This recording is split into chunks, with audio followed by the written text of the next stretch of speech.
Et quand il vient, na wakati yeye atakuja, Frère Branham dit, anasema mon message kama ujumbe yangu c'est ramener nikurudishe l'épouse à sa position. bibi harusi mshimamo yake. C'est ça le message de Frère Branham. Ile ndio ujumbe wa ndugu Branham. Comme Eli le Tishbite, Na saa vile lile Tishbite, quand il est entré enceinte na wakati anaingia mkiwanja à la montagne là-bas, sasa kule kumulima, pendant qu'ils étaient affrontés avec les prophètes de Baal, na wakati alikuwa acha kubumbana na nabii wa Baal, il a trouvé na yeye alikuta l'autel de Dieu kusema madhabahu ya Mungu dispersé par les prophètes désordonnés. yenye kuzambararisha na wale manabii ba mvuluko. Excusez-moi mes amis, Munisamee barafiki, que vous puissiez me comprendre très bien. napenda munifate mzuri. Les prophètes de Baal Na manabii ba Baal avaient dérangé l'autel de Dieu. walikuwa basha kuzambarisha yenye madhabahu ya Mungu, Parce que Élie le disait, kwa lakini Elia alikuwa anabisema peut-être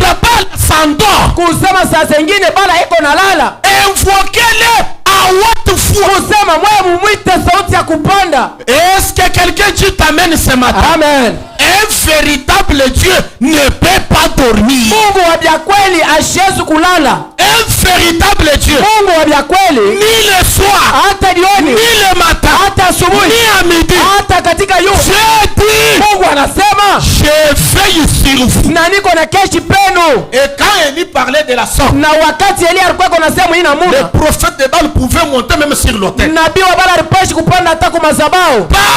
Baal Descend. na shuka, Les prophètes de Baal nabii wa Baal pouvaient entrer même pouvaient piétiner dans des endroits où ils ne pouvaient pas piétiner. yeye alipashi kukanyanga na pafashi ila ashikupashi Parce kukanyanga, qu'ils avaient besoin que leurs prophètes, leur Dieu les honore. kwa lakini alipenda Mungu wao abeshimishe. Et Baal n'a pas répondu. Na Baal ashikudibu. Vers le soir, Na wakati ya jioni, Élie a dit, na Elia anasema arrêtez d'abord. musimamisheni kwanja. Et Na le premier travail que Élie a fait, sasa kazi ya kwanja Elia alitenda, Élie a premièrement arrangé l'autel. Elia ya kwanja anarudisha madhabahu. C'est qu'il a mis chaque chose en ordre. Ni kusema kila kitu pafashi yake. Si la chose n'est pas en ordre, Kama kitu hakina pafashi yake, Dieu ne descendra jamais. sema Mungu asitashuka kamwe. Est-ce que quelqu'un dit amen? Amen. Élie a placé chaque chose en ordre. Na Elia akaweka kila kitu pafashi Il a yake. arrangé l'autel. Na yeye anatengeneza En madhabahu. arrangeant l'autel, Na mkuitengeneza, la Bible déclare, linatangaza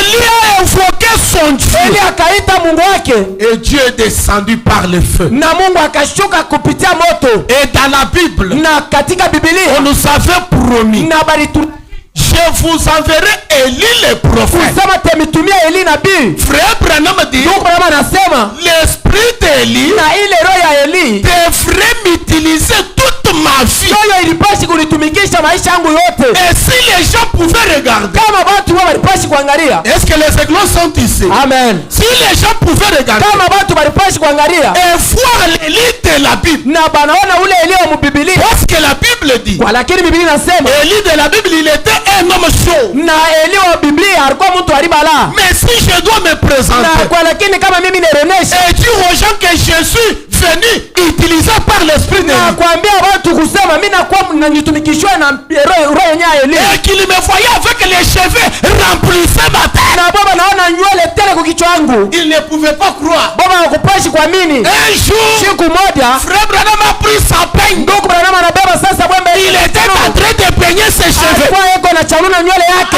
train de peigner ses cheveux. katika kuchanuna nywele Une partie de ses cheveux sont quittés. kipande cha nywele yake ikatoka. Sa femme dit, Mke wake anasema, Bili, tes cheveux sont où? nywele yako iko wapi? Elle dit, ma femme, Na banamwambia mes cheveux me précèdent déjà dans la gloire. nywele yangu inanitangulia mutukufu. Alléluia. Amen. Pour que Dieu accomplisse Juu ya Mungu atimize la véritable face d'Élie dans l'Ancien Testament. na uso yenyewe Elia vya kweli mwagana zamani. C'est pourquoi quand il vient, Ndio kwa maana wakati anakuja l'esprit qui était sur Élie, ile roho ilikuwa ndani ya il Eli, commence à mettre les choses en ordre dans l'église. yoyo inaanza kuweka kila kitu mafashi yako ndani ya kanisa. Il a trouvé dans l'église, Anakuta ndani ya kanisa on pouvait ordonner une femme de prêcher. na baba alipashi kuambia mwanamke apite kwa madhabahu hubiri, L'esprit d'Élie dans la Bible na ile roho ya elimu ndani ya Biblia a défié Jézabel. yoyo inamkomanisha Jezabel. Toi Jézabel, Wewe Jezabel, femme moderne, mke mwenye wa dunia au visage fardé, na mwenye kona uso, qui a conduit un peuple de Dieu dans la souillure. unaongoza taifa la Mungu mkuanguka. Il fallait que quand l'esprit de Dieu vient au temps de la femme, Inapendeza wakati roho Mungu itakuja wakati ya dioni, que la parole de Dieu puisse exclure la femme à la chair, na yenyewe neno ya Mungu itoshe mwanamke kumadhabahu, que l'esprit de Dieu na roho ya Mungu puisse s'attaquer aux habits immoraux, aux habits sexy dans l'église. na yeye ikombanishe manguo ya mavazi ya dunia ndani ya kanisa. Aujourd'hui, Leo regardez dans nos églises mutazame makanisa dénominationnelles, ya madhehebu, vous trouverez des gens, mutakuta des femmes banamuke en pantalon. basha kuvala manguo ya banaume, Ils disent beko nasema atalaka motema. yeye anaangalia karo, Il regarde seulement le cœur. asema yeye anaangalia paka roho, Or l'esprit de Dieu dit kwa lakini roho ya Mungu inasema ce qui est dans le cœur, kile kiko ndani ya moyo c'est ce qui sort à l'extérieur. ile ndio inatokaka nje. C'est que Ni kusema soki atali motema, kama yeye anaangalia moyo, motema eza mabe. moyo iko mubaya. C'est pourquoi Sio kwa maana tu t'habilles comme un chien. huko navala sa vile imbwa, Et l'esprit de lui na roho ya Elia va taquiner. yoye itakugombanisha L'habillement mauvais, na mavazi ya mubaya, l'habillement sexy. mavazi tu ya dunia, Et dans le message, na ndani ya ujumbe nous avons un habillement décent, tuko navala sa vile malaika, un habillement à l'ancienne mode. mavazi ile ya wakati ya zamani. Pourquoi? Juu ya nini? Parce que nous avons reçu l'esprit d'Élie Kwa lakini tunapokea ile roho ya Eli, et il apporte le message qui restaure l'épouse à sa position na originale. yeye analeta roho ile itarudisha bibi harusi kumsimamo yake ya mzuri. Est-ce que quelqu'un me dit alléluia? Haleluya. Frère Branham me dit Tuko kama anasema dans le message le douleur de l'enfantement, na mujumbe maumivu ya il dit buzazi, un jour anasema siku moja j'étais dans mon véranda mimi nilikuwa katika nje ya nyumba yangu, pendant que je méditais sur mon ministère, na wakati nilikuwa ninafikiri pa hudumu yangu, pendant que je méditais sur mon message, wakati nilikuwa ninafikiri pa ujumbe yangu, il dit anasema subitement je suis entré en vision. pale pale nikaingia muonyo. Quand je suis entré en vision, Wakati nikaingia katika onyo, j'ai vu une concorde des hommes venir accompagnés des chansons de rock and roll, les chansons du monde. na mimi naona kundi ya watu ibeko na kuya bele kushindikisha na mimo yenye dunia, Et ces gens-là passaient devant moi, na bale batu barikobe kona pita mbele yangu accompagnés des chansons de rock and roll. benye kushindikisha na ile mimo ya rock and roll. Quelles chansons? Mimo gani? Vous les connaissez. Unaijua? Et Branham me dit, Na Branham anasema quand j'ai regardé ces gens, wakati mimi naangalia aba bantu j'ai commencé à pleurer. na mimi naanza kulia, J'ai dit, Seigneur, mimi nasema Bwana, c'est ça le produit de mon ministère au temps de la fin. hii ndio matokeo yenye hudumu yangu wakati ya mwisho. Si mon ministère va produire de telles personnes, Kama hudumu yangu italeta batu baina muna, si le message va produire de tels gens, kama ujumbe italeta batu baina muna, quelle sera l'importance? kusema faida itakuwa ya muna gani? Amen. Amen. Branham prie, pleurait. Branham alikuwa konalia. Et à la fin, Sasa kumwisho, quand cette concorde déjà est passée, wakati ile nkunji ya watu ikapita, il a écouté une musique douce. anashika sasa mimbo ya chini ya Il muzuri, a écouté une musique à l'ancienne mode. anashika sasa mimbo ya wakati ya zamani, Là, elle a vu une épouse na pale anaona bibi harusi bien habillée mwenye kuvala à muzuri l'ancienne mode. unamuna ya Et zamani, la femme lui dit, na neno inamwambia c'est ça l'épouse que ton ministère va produire. na huyu ndio mwenye bibi harusi ule hudumu yako italeta. Le message Ujumbe ne produit pas une épouse désordonnée. ndio iletaka bibi harusi wa mvuruko. Est-ce que quelqu'un dit amen? Amen. Le message Ujumbe ne produit pas des sœurs hypocrites et têtues. ailetake badare benye ba kiburi bale ba Le message ujumbe ne produit pas des serviteurs hypocrites. ailetake batumishi benye bana Le message ujumbe produit la nature authentique inaletaka maumbili ya vya kweli qui était avant la fondation du monde. ile ilikuwa mbele ya mbingu na dunia. C'est pourquoi Ndio kwa quand maana vous entrez dans une église qui se dit qu'il est une église tabernacle,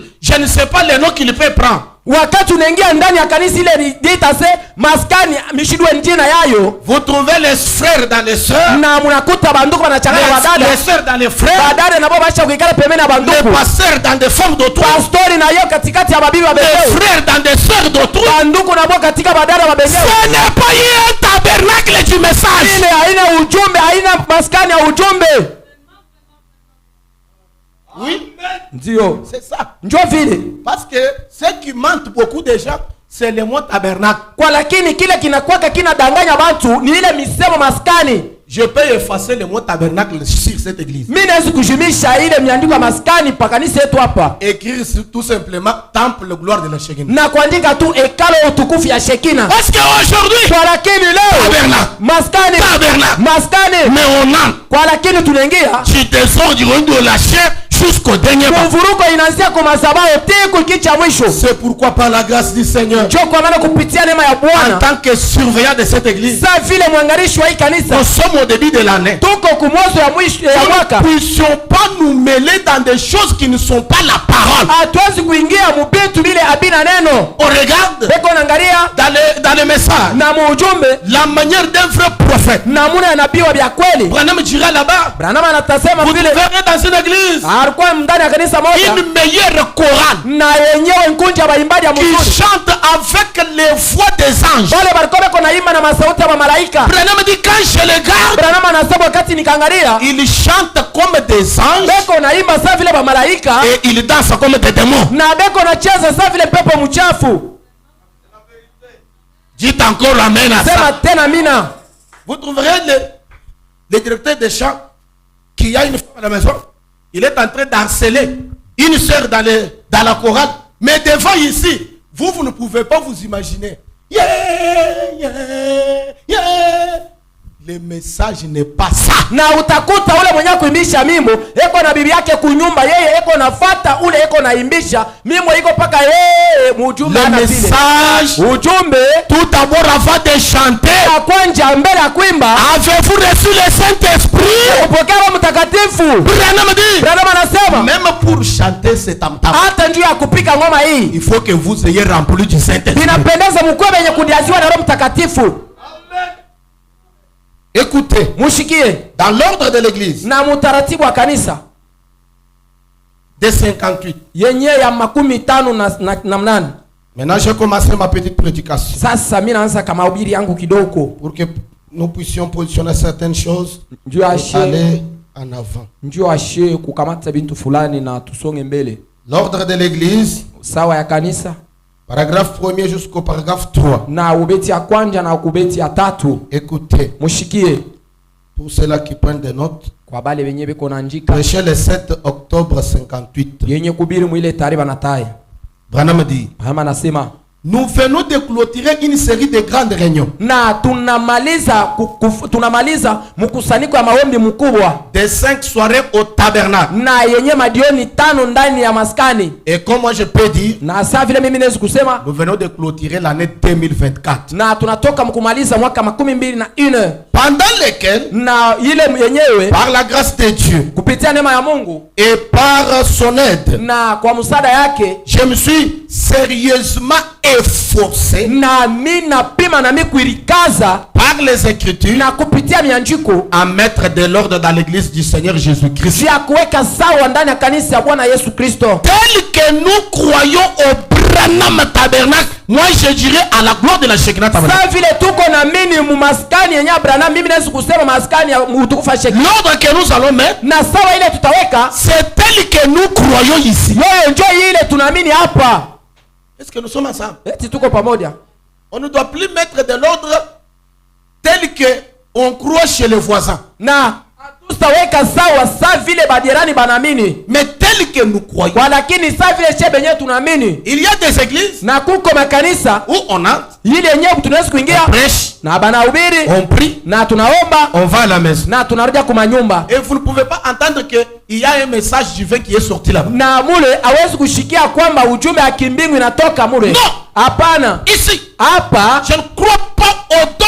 mishamini mazawadi. C'est que on prêche. Ni kusema beko na ubiri. Les gens disent amen. Batu wanasema Ils amina se réjouissent. na banafurahi Ils vont à la maison. banarudia kwa manyumba. C'est de cette manière qu'ils croient. Jomu ile namuna bo banaamini. Mais Kwa lakini ils ont la vérité. na beko na kweli Mais ils ont abandonné une autre partie de la vérité. na bo banakatara kipande kingine kia ukweli. Et moi ici, Na mie hapa tel que je crois, saa vile mimi naamini dans le message? Nani ya ujumbe? L'œil de Dieu. Richo ya Mungu. Paragraphe 9. Na ubeti ya kenda. Frère Branham dit, Ndugu baba nasema, après qu'on a chanté, na kisha kuimba, après que le prédicateur a prêché, na kisha vile mhubiri anahubiri, maintenant, sasa c'est le temps de Dieu de ni parler. wakati ya Mungu yeye kusema. C'est ce que je crois. Ile ndio vile mimi On na chante, beko na imbi on prêche. na banahubiri. Et si Dieu a quelque chose à nous dire, Na kama Mungu eko na kitu kya il kutonesha, va saisir un frère, na atakamata ndugu, il va saisir une soeur hata inaneso kamata dada, pour nous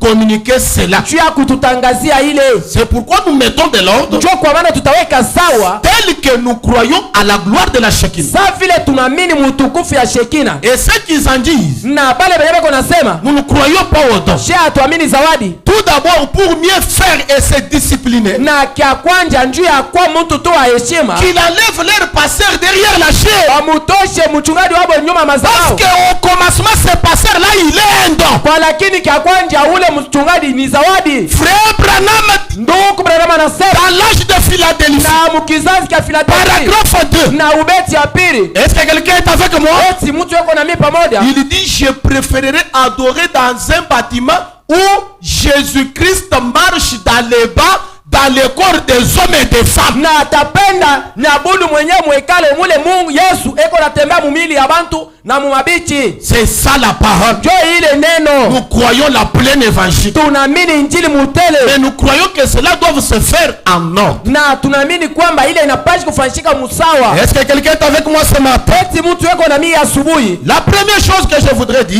Kitu kia kwanza nilipenda kusema c'est que le pasteur ni kusema pastori a toujours une pleine autorité et responsabilité du tabernacle. yeye eko na muziko ile yenye maskani. Pendant mon absence, Na wakati shina hapo, là il parlait de son pasteur associé Neville. pale alikuwa yeko nasema njoo ule pastori msaidishi Neville. Et Na je ne regarde qu'au pasteur à mon retour. na niko naangalia paka mchungaji mkurudi kwangu. C'est pourquoi Njoo kwa maana quand Jésus vrai pasteur apparaîtra, na wakati pastori Yesu pastori wa pekee anakuya, il demandera la charge d'une église à un pasteur. atalomba muziko ya kanisa kwa mchungaji. C'est pourquoi mes amis, Njoo kwa maana barafiki yangu, priez pour les pasteurs. mombee pastori. Amen. Amen. Branham me dit, Na Branham anasema ainsi, hivi, il a la pleine responsabilité de changer ou de faire tout ce qui pense être les meilleurs. na yeye iko na mapashi ya kubadilisha wala bile benye biko sa bizuri L'ordre de la parole. na sawa ya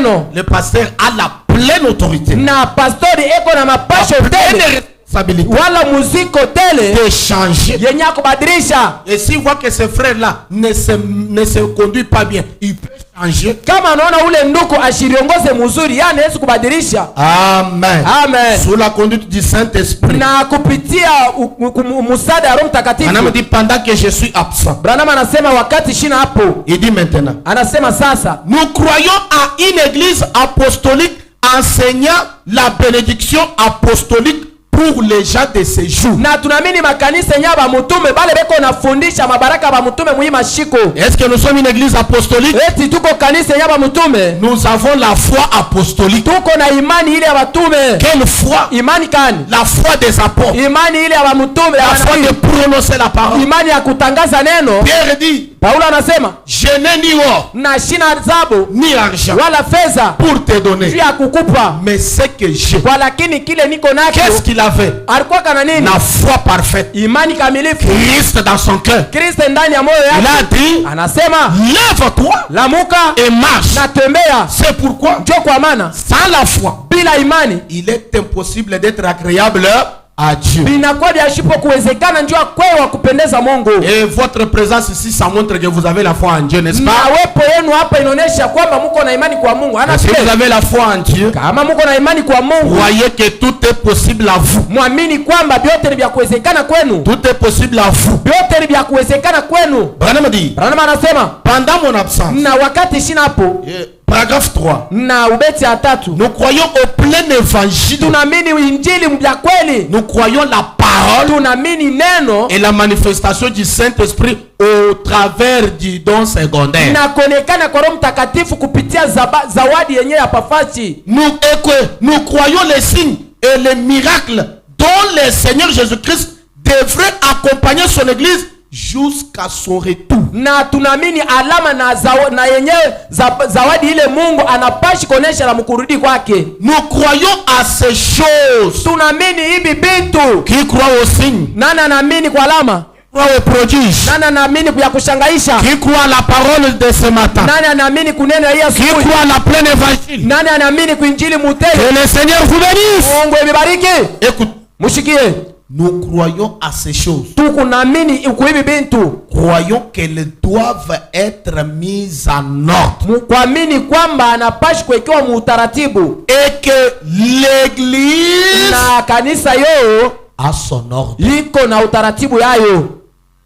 Chaque église, kila kanisa a sa doctrine, iko na mafundisho yayo, son ordre, na yenye sawa yayo, sa discipline, na yenye mukazo yayo.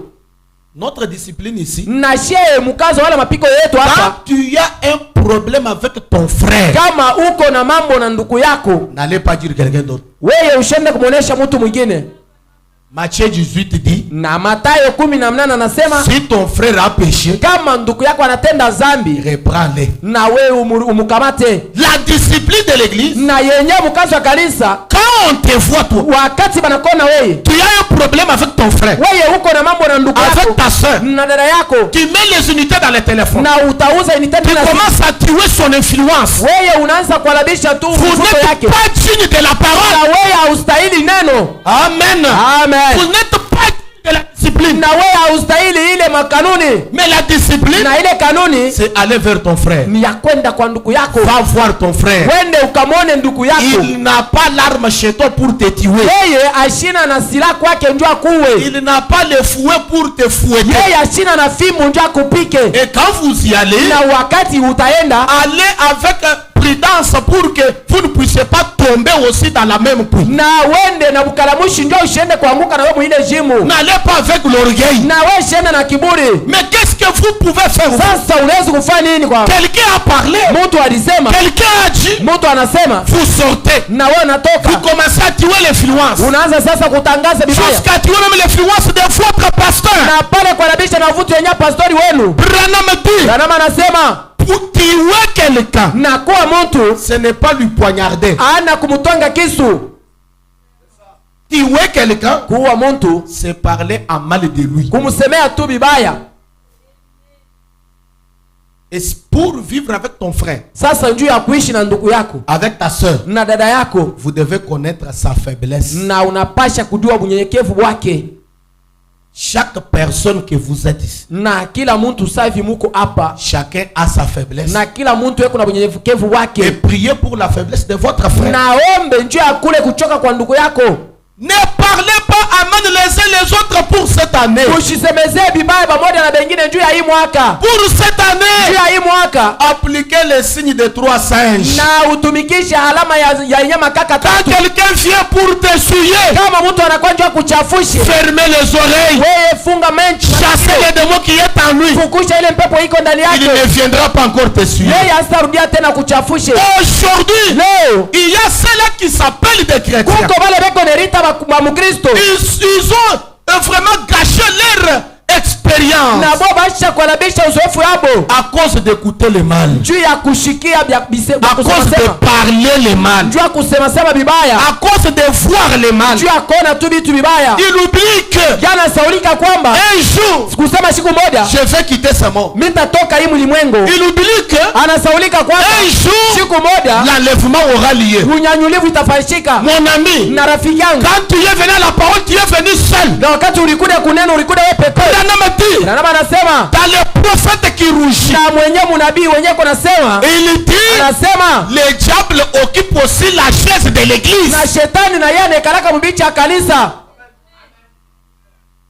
Vous pouvez voir, Na unaweza kuona, je ne vous dis pas vous, mishi niambie mwewe, vous pouvez voir quelqu'un, unaweza kuona mtu, une soeur, dada un frère, wala nduku, mais kwa lakini une semence prédestinée pour l'enfer. yeye ni mbeko yenye kuchakuliwa njoo angeena. Maintenant son travail c'est quoi? Sasa yeye kazi yake ni nini? C'est manifester l'hypocrisie. Yeye kunaonesha munafiki Pour montrer que c'est lui-même c'est lui. Juu ya kuonesha kwamba yeye ndio mtu mzuri wala mtakatifu. En fait, Sasa mwile namuna son travail c'est diviser, kazi yake yeye ni kukatulula, mettre les troubles, kuweka tu mfuluko interpréter des choses. na kusema bibaya mubintu. Laissez-moi vous dire, Acha nimeambie, si vous parlez à mal de quelqu'un, kama unasema bibaya njuu ya ndugu yako, vous avez perdu le Saint-Esprit. na unapotesha Roho Mtakatifu. Il est allé se percher quelque Na part yeye alienda kufucha mafashi fulani, pour qu'il rentre. yeye njuu arudie, Allez arranger. mwende mutengeneze.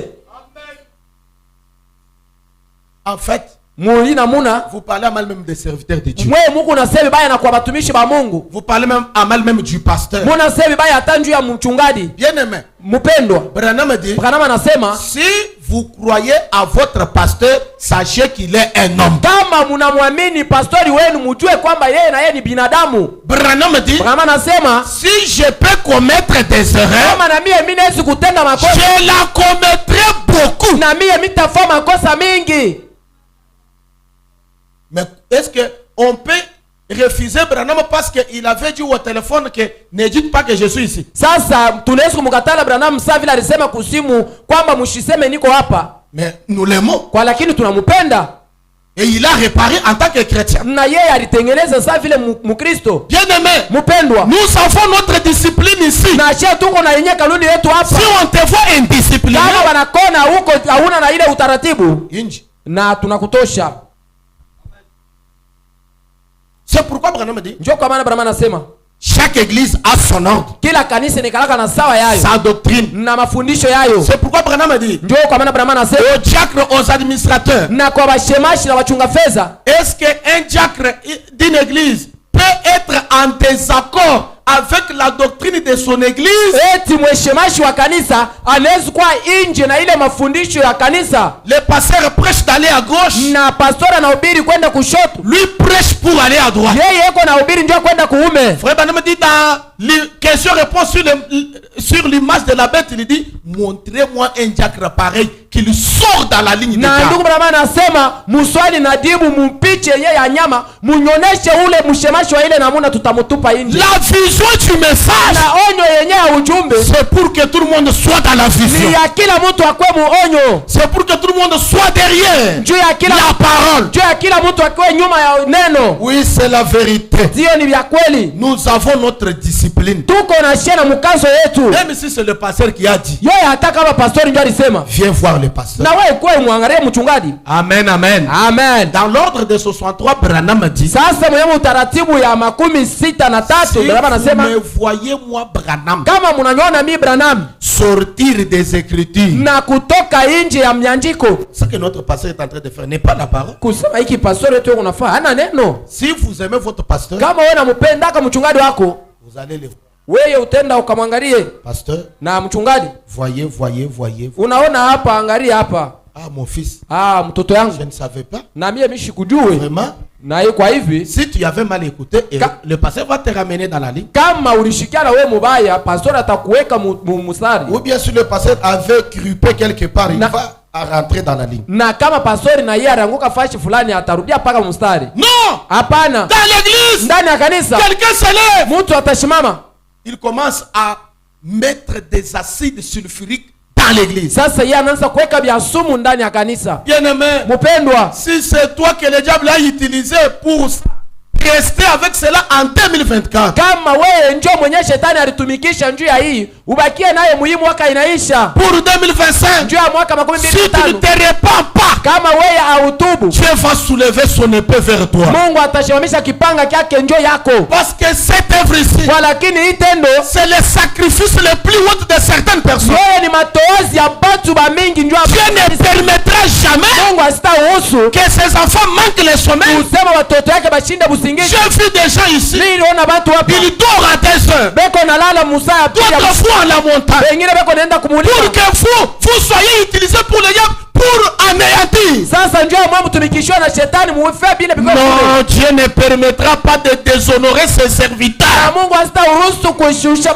batumishi bake bei. Pourquoi? Njoo nini? Parce que ce sont des sacrifices qu'ils font. Kwa lakini ile ni matoazi bwa beko nafanya. Pendant que les autres sont dans leur maison. Na wakati bengine basha kulala manyumba yabo. Ils sont ici en train de veiller. Bobo beko hapa beko na keshi. Et affrontent des chemins dangereux pour aller prier pour l'église. Na bobo beko naenda mumamjia mubaya bakaombee tu kanisa. Maintenant, le problème de Caïn c'est quoi? Sasa mambo ya Kaini nini? C'est quand il faut que Dieu a créé l'offrande d'Abel. Sasa ni pale anashikia kwamba Mungu anachikia na matoazi ya Et Abel. il commence à diviser. Yeye pale anaanza kukatulula. Branham dit Kama anasema dans le message, muujumbe Hébreux chapitre 7, deuxième partie, Waebrania sura ya 7 kipande kia pili paragraphe 349. na ubeti yenyewe ya 348 na Frère kenda. Branham dit ceci. Ndio kama anasema hivi, Si vous voulez parler en mal de votre pasteur ici présent, kama wewe unapenda kusema vibaya juu ya mchungaji wenu hapa sasa, en disant quelque chose de mal à son sujet, kusema vitu vibaya juu yake de mal, vya vibaya, Branham dit, kama anasema vous pourriez tout aussi bien les tuer. na Yesu kwa vya kuwezekana kwamba mumuue, Parce que quelqu'un qui parle mal de vous, kwa lakini yeye amue mfurahi na vyake, est-ce qu'il vous aime? eti yeko nakupenda, Il ne vous aime pas. yeye ashimipendake. Si quelqu'un vous aime, Kama mtu anemipendaka, il parlera en bien. yeye atemsemeza pa bizuri, Quand bien même on a fait du mal. hata kama wewe unamfanyisha vibaya. Et vous devez monter dans cette dimension. Sasa mwe mnaweza kupanda kwa mwile hatua ile, Quittez l'esprit dénominationnel, mes amis. na mtoke eko mwile mawazo ya mumazebo, L'esprit dénominationnel, ile mawazo ya mumazebo. quand le pasteur commet quelque chose, Wakati yeye mchungaji anafaa mambo mubaya, le conseil se retrouve, sasa bashaurie banashimama, il appelle l'archevêque. banaita nabo mkubwa wabo, banamkamatia, On l'a mis 10 mécas de maïs, mais il a donné 3. bariweka mbekechi 10 ya minji, yeye anetonesha 3. Quand on voulait le montrer, il a dit c'est moi le pasteur. Wakati tulipima kumuonesha eko nasema sasa mie ndio wa mwenye bintu Maintenant nous yote. voulons que nous puissions aller faire quelque chose de nous, qu'il reste avec ce qu'il est en train de faire. Ah, sasa she tunapenda twende tukanze vyetu, yeye abakie na vile vyake. Si c'est un vrai de Dieu, Kama hii tendo hii ni ya Mungu, Dieu ne permettra pas ça. na Mungu asitaruhusu ile. C'est pourquoi je vais présenter la comité que je vais travailler avec cette année. Njoo kwa maana taonesha nkunji ya bantu tatumika nayo muhimu haka. Et je vous demanderai de supporter comment le Saint-Esprit va monter avec la dureté de la parole. Na mutavumilia vile Roho Mtakatifu itapanda na yenyewe mngwemielewa neno. Pour que quand on travaille, Njoo ya wakati tuko natumika, et si vous vous sentez coincé, na kama unerikuta tu mwenye kukaziwa, allez voir le pasteur. wende ukamwangalia Allez mchungaji, voir ton frère. wende ukamwone ndugu yako. Parce que Dieu c'est un Dieu de l'homme. Kwa lakini yeye Mungu ni Mungu wa sawa. Branham dit ceci. Mama nasema hivi, Si vous disiez quelque chose qui n'était pas juste à son sujet, kama mulikuwa muko nasema bintu bila abikukwe bizuri juu yake bien, na mzuri, cela détruirait son influence. na ile italabisha uvuto yake. Peut-être celui que tu vas relater là considère ce pasteur comme tout pour lui. Sasa ule mwenye uko naambia mambo mubaya anaweza kuwa anamubebaka mchungaji saa yote njoo maisha yake. Maintenant, on est pour tuer l'influence devant cet homme qui considère. Est-ce qu'il va encore considérer? Sasa wewe unaenda umupungushe ule mtu muimani ule anamkamataka mchungaji na bei, atamkamata tena na bei. Branham dit, Kama anasema cela détruirait son influence auprès des gens. na ile italabisha uvuto yake mbele ya bantu Et des choses semblables. na bile bintu bya bile namuna. Branham dit, vous en seriez coupable. Na Branham asema mweye mutakuwa benye kosa. Est-ce que les sœurs sont avec moi? Eti badada muko na mimi pamoja. S'il y a mes sœurs ici Kama niko na badada yangu qui hapa, croient que je suis leur pasteur, bale banamini kwamba niko si vous mchungaji voyez wako. quelque chose de mal à moi, viens. Kama unashikia kitu tu kibaya kyangu, kuya. Et nous sommes dans la nouvelle année. Na tuisha kwa mwaka Si mpya. vous avez quelque chose de l'année 2024, pardonnez-moi. Kama uko na mambo ile ya mwaka ilipita unisamee. Oh, pasteur, vous savez. Wewe mchungaji unajua. Parce qu'il y a d'autres personnes. Kwa lakini kuko batu bengine, Laissez-lui filmer, frère. Il y a d'autres personnes. kuko batu Ça ne bengine. filme pas. Va te reposer. S'il y a encore un frère qui peut, il peut filmer. Ah bon? Que Dieu vous bénisse. Mungu mbariki. Oh là là là là. C'est un travail difficile du fait qu'il a encore une infirmité aux jambes supportées. Kusema ile ni kazi ya nguvu, Se anikalaka mettre na toujours maumivu debout, mkuu. tout ça. Ne dormez pas aussi. Acclamez pour la parole. Shangilia njua neno. Il y a une catégorie de gens, ils commencent à dire pasteur. En 2021, tu avais fait ça. En 2021, en 2021. C'est que, bien aimé, depuis ce temps-là, toi tu étais toujours un dépôt. C'est qu'un power bank de choses. Tu encaisses. Ah non, tu es un caïa. Tu es un Judas. Tu n'es pas un chrétien. C'est pourquoi nous devons être disciplinés. Le pasteur c'est un père. Qui est un père là? On est en train de pousser dessus et pousser de là. Jamais mes amis. Même si le pasteur c'est votre enfant et que vous êtes dans son église, vous devez vraiment l'honorer pour que Dieu vous bénisse. Hata kama mchungaji ni mtoto yako na wewe huko ndani ya kanisa yake, wewe unapaswa kumheshimia, njoo barikiwe. Écoutez dans le message. Na ushikie ndani ya ujumbe. L'influence. Na ufuto. 15 mars 63. Na ya mwile tariba na taya. Paragraphe 100. Na ubeti ya 100 moja. Écoutez. Mushikie. Vous voyez. Munaona. Il y a une autre chose. Kuko kitu kingine. Vous voulez savoir cette chose-là? Munapenda mjue kile kitu. Qui veut le savoir? Na anapenda akijue. Si vous fatiguez, j'arrête. Kama munachoka mimi nashimamisha. Je ne continue pas. Mstendelesha. Il y a une autre chose que nous devons savoir. Kuko kitu kingine tunapaswa kujua. Quelle chose? Ni kitu gani? Peu importe combien Dieu vous a béni. Alijalisi namuna gani Mungu yeye anakubariki. Vous n'avez pas le droit de réprimander les lois de Dieu. Na wewe hauna na mapasho ya kushusha bei batumishi ba Mungu. Amen. Vous n'avez pas le droit de réprimander. Na wewe hauna na ile mapasho ile ya kubashusha heshima. Parce que vous avez l'argent. Kwa lakini wewe uko na makuta. Et lui marche en pied. Yeye uko natembea kia mkulu. Lui n'a pas quelque chose. Yeye ashina uko na gari mzuri. Pasteur. Na mchungaji. Wewe ubiri hivi. Fanya hivi. Uniwekee ule muntu. Na wewe vyo. Wewe utafaa hivi. Na wewe mleta salamu takutosha. Na wewe. Pourquoi? Njoo ya nini? Parce que tu sais que dans la poche il y a les franglins. Njoo wewe unajua mfuko mko bale bantu ba mabala. Vous sentez ça? Na uko nasikia vile. Voyez que vraiment. Na unajua kusema hivi. Pasteur. Mchungaji. Tu viens chez moi. Utenda kwangu ule. Va prendre la chemise. Pita kwangu kule mimi na quelle attitude que tu m'invites chez vous? Ninatua kani yenyewe quelle attitude que tu invites un loin de Dieu? Namuna gani ile uko naita wa kupaka wa Mungu?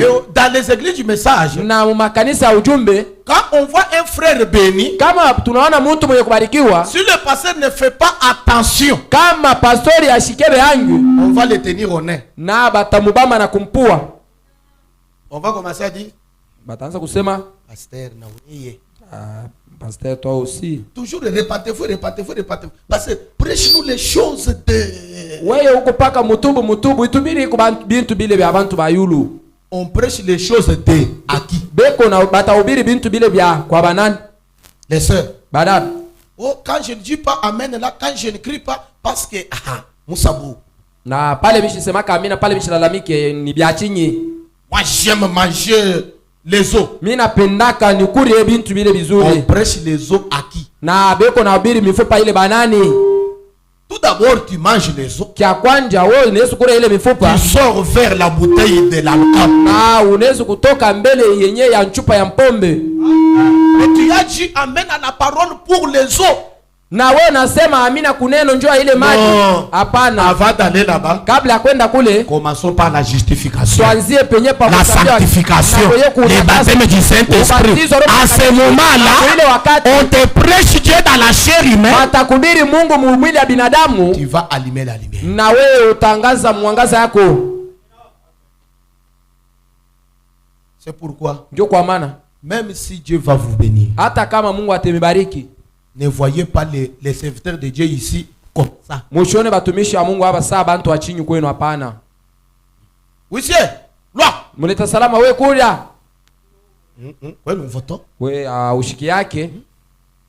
Mbona bitu ba mtetu ba mu niveau ya mambo ya hivi batu ile ya mambao be ya misumari. Non mes amis. Hapana barafiki. Quand Dieu cherche quelqu'un à qui il peut lever et la personne s'humilie davantage. Na Mungu anapenda apate ule muntu anaweza kumunyangula na yeye ule muntu yanirishusha mnamuna mzuri. Peu importe combien Dieu vous a béni, vous n'avez pas le droit droit. Hata namuna gani ile Mungu anemebariki, mwe amuna na ile mapasho.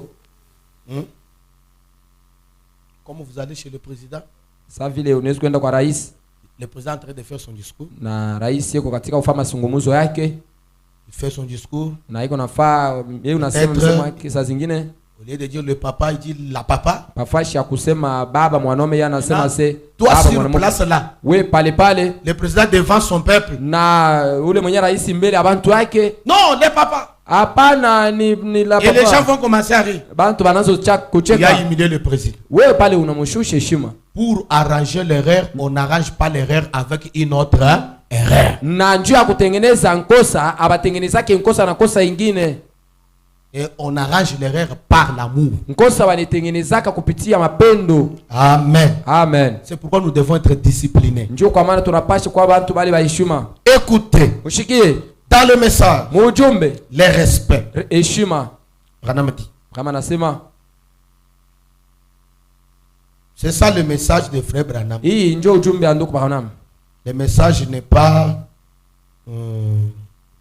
quelque chose où nous devons nous méconduire, faire du n'importe quoi parce que on est église. Non. Na ujumbe ana kintu kile tunaweza kuliongoza mnamuna ile tunapenda kufanya mambo yote amubaya. Hapana. Si vous ne mettez pas ces choses en pratique, kama mweke hivi bintu mutendo, au lieu de recevoir des bénédictions, pafasha kupokea mabaraka, vous allez recevoir autre chose. Utapokea bintu vingine vibaya. Branham dit ceci. Branham anasema hivi. Je désire en tirer un sujet, le respect. Mimi napenda ningishe kishina heshima. Paragraphe 45. Na ubeti makumi ine. Nous lisons ici à propos de David qui criait à l'Éternel. Tuko nasoma hapa njoo Daudi alikuwa kunalalamika kwa milele. Le respect est ce que nous devons à Dieu. Na heshima njoo ile tunapashi kumupa Mungu. Nous venons ici. Tunakuya hapa. On ne respecte même pas cet hangar ici. Na atuheshimie hata hii yenyewe tuisha kuyenga. On vient, on commence à manger. Tunakuya hata hapa ndani on commence à parler pendant qu'on prêche. Tutaanza na kusema wakati weko na ubiri. Surtout du côté sœur. Zaidi ngamba wadada. Bébé. Ase mtoto. Mtoto. Pendant qu'on prêche ici. Wakati weko na ubiri hapa. Bébé. Mwana. Angaria. Regarde. Hapa kama uko na mampondo. Ici tu as tes jumeaux.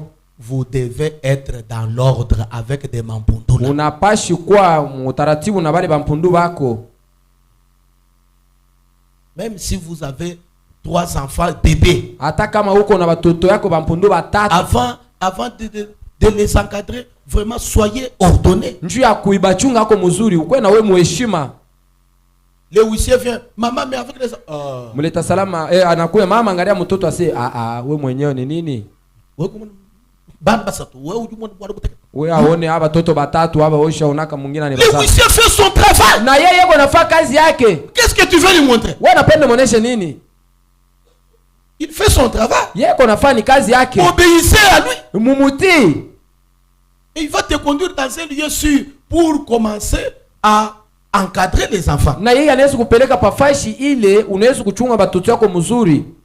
Ici on vient pour adorer. Hapa tunakuyaka njoo kuabudu. Le respect est ce qu'on devons à Dieu. Heshima ni ile tunapashi kumupa Mungu. C'est une chose que j'aimerais faire pénétrer dans le cœur de chaque personne ici ce soir. Njoo kintu kenye mimi nipenda kuingisha ndani ya kila mtu hii jioni. Est-ce que quelqu'un peut ouvrir son cœur ce matin? Eti mtu anaweza kufungula moyo yake hii asubuhi. Mushikie. C'est que nous devons respecter toutes les choses que nous voyons se passer. Ni kusema tunapashi kuheshimia kila kintu tufanyika.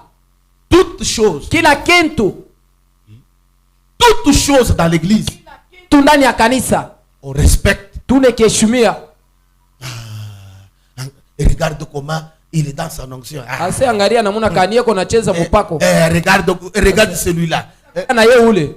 J'avais des sœurs quelque part. Nilikuwa na madada bawili mfashi fulani. Et donner même les noms aux serviteurs de Dieu. Wewe walikuwa bena panga na manjina kwa batumisha Mungu. Quand ils voient un serviteur de Dieu avec une grosse veste comme ça, banampanga jina Chavez. Kama anaona mtumishi wa Mungu acho vala ngochi munena sei kama ngochi.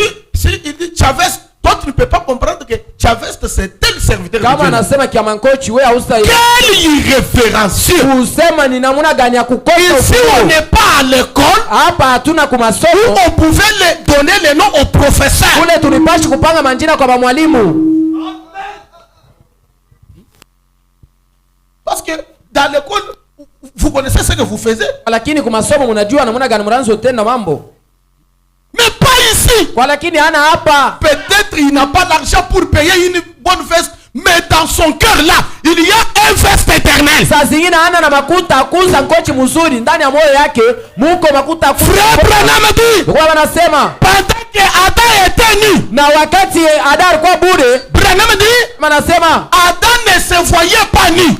Chikuirone safi na alikuwa bure. Pourquoi? Jua nini? L'esprit de Dieu était sa robe. Roho ya Mungu ilikuwa ni kanjo yake. L'esprit de Dieu était ses vêtements. Roho ya Mungu ilikuwa mavazi yake. C'est pourquoi Njoo kwa maana ne vous tuez pas pour les vêtements de ce monde. Ushiriwe njoo mavazi ya dunia. Tuez-vous Mwili yuwe pour la robe d'occasion. ya yenyewe nkanjo La robe éternelle. kanjo ya milele. Le Saint-Esprit. Roho Mtakatifu S'il est en vous, kama yeko ndani yenu, même si vous avez des robes déchirées qui n'ont pas même de valeur, vous avez la valeur aux yeux du grand roi. hata kama uko na kinkanjo ya kupasuka, uko mtu wa heshima mbele ya mfalme kubwa. Branham dit, Kama nasema je peux voir quelqu'un mimi naweza kumwona mtu porter la veste de $1000, mwenye kuvala ngochi ya bei, mais pendant que son corps coûte 50 centimes, lakini mwili yake ni ya fedha tu kidogo.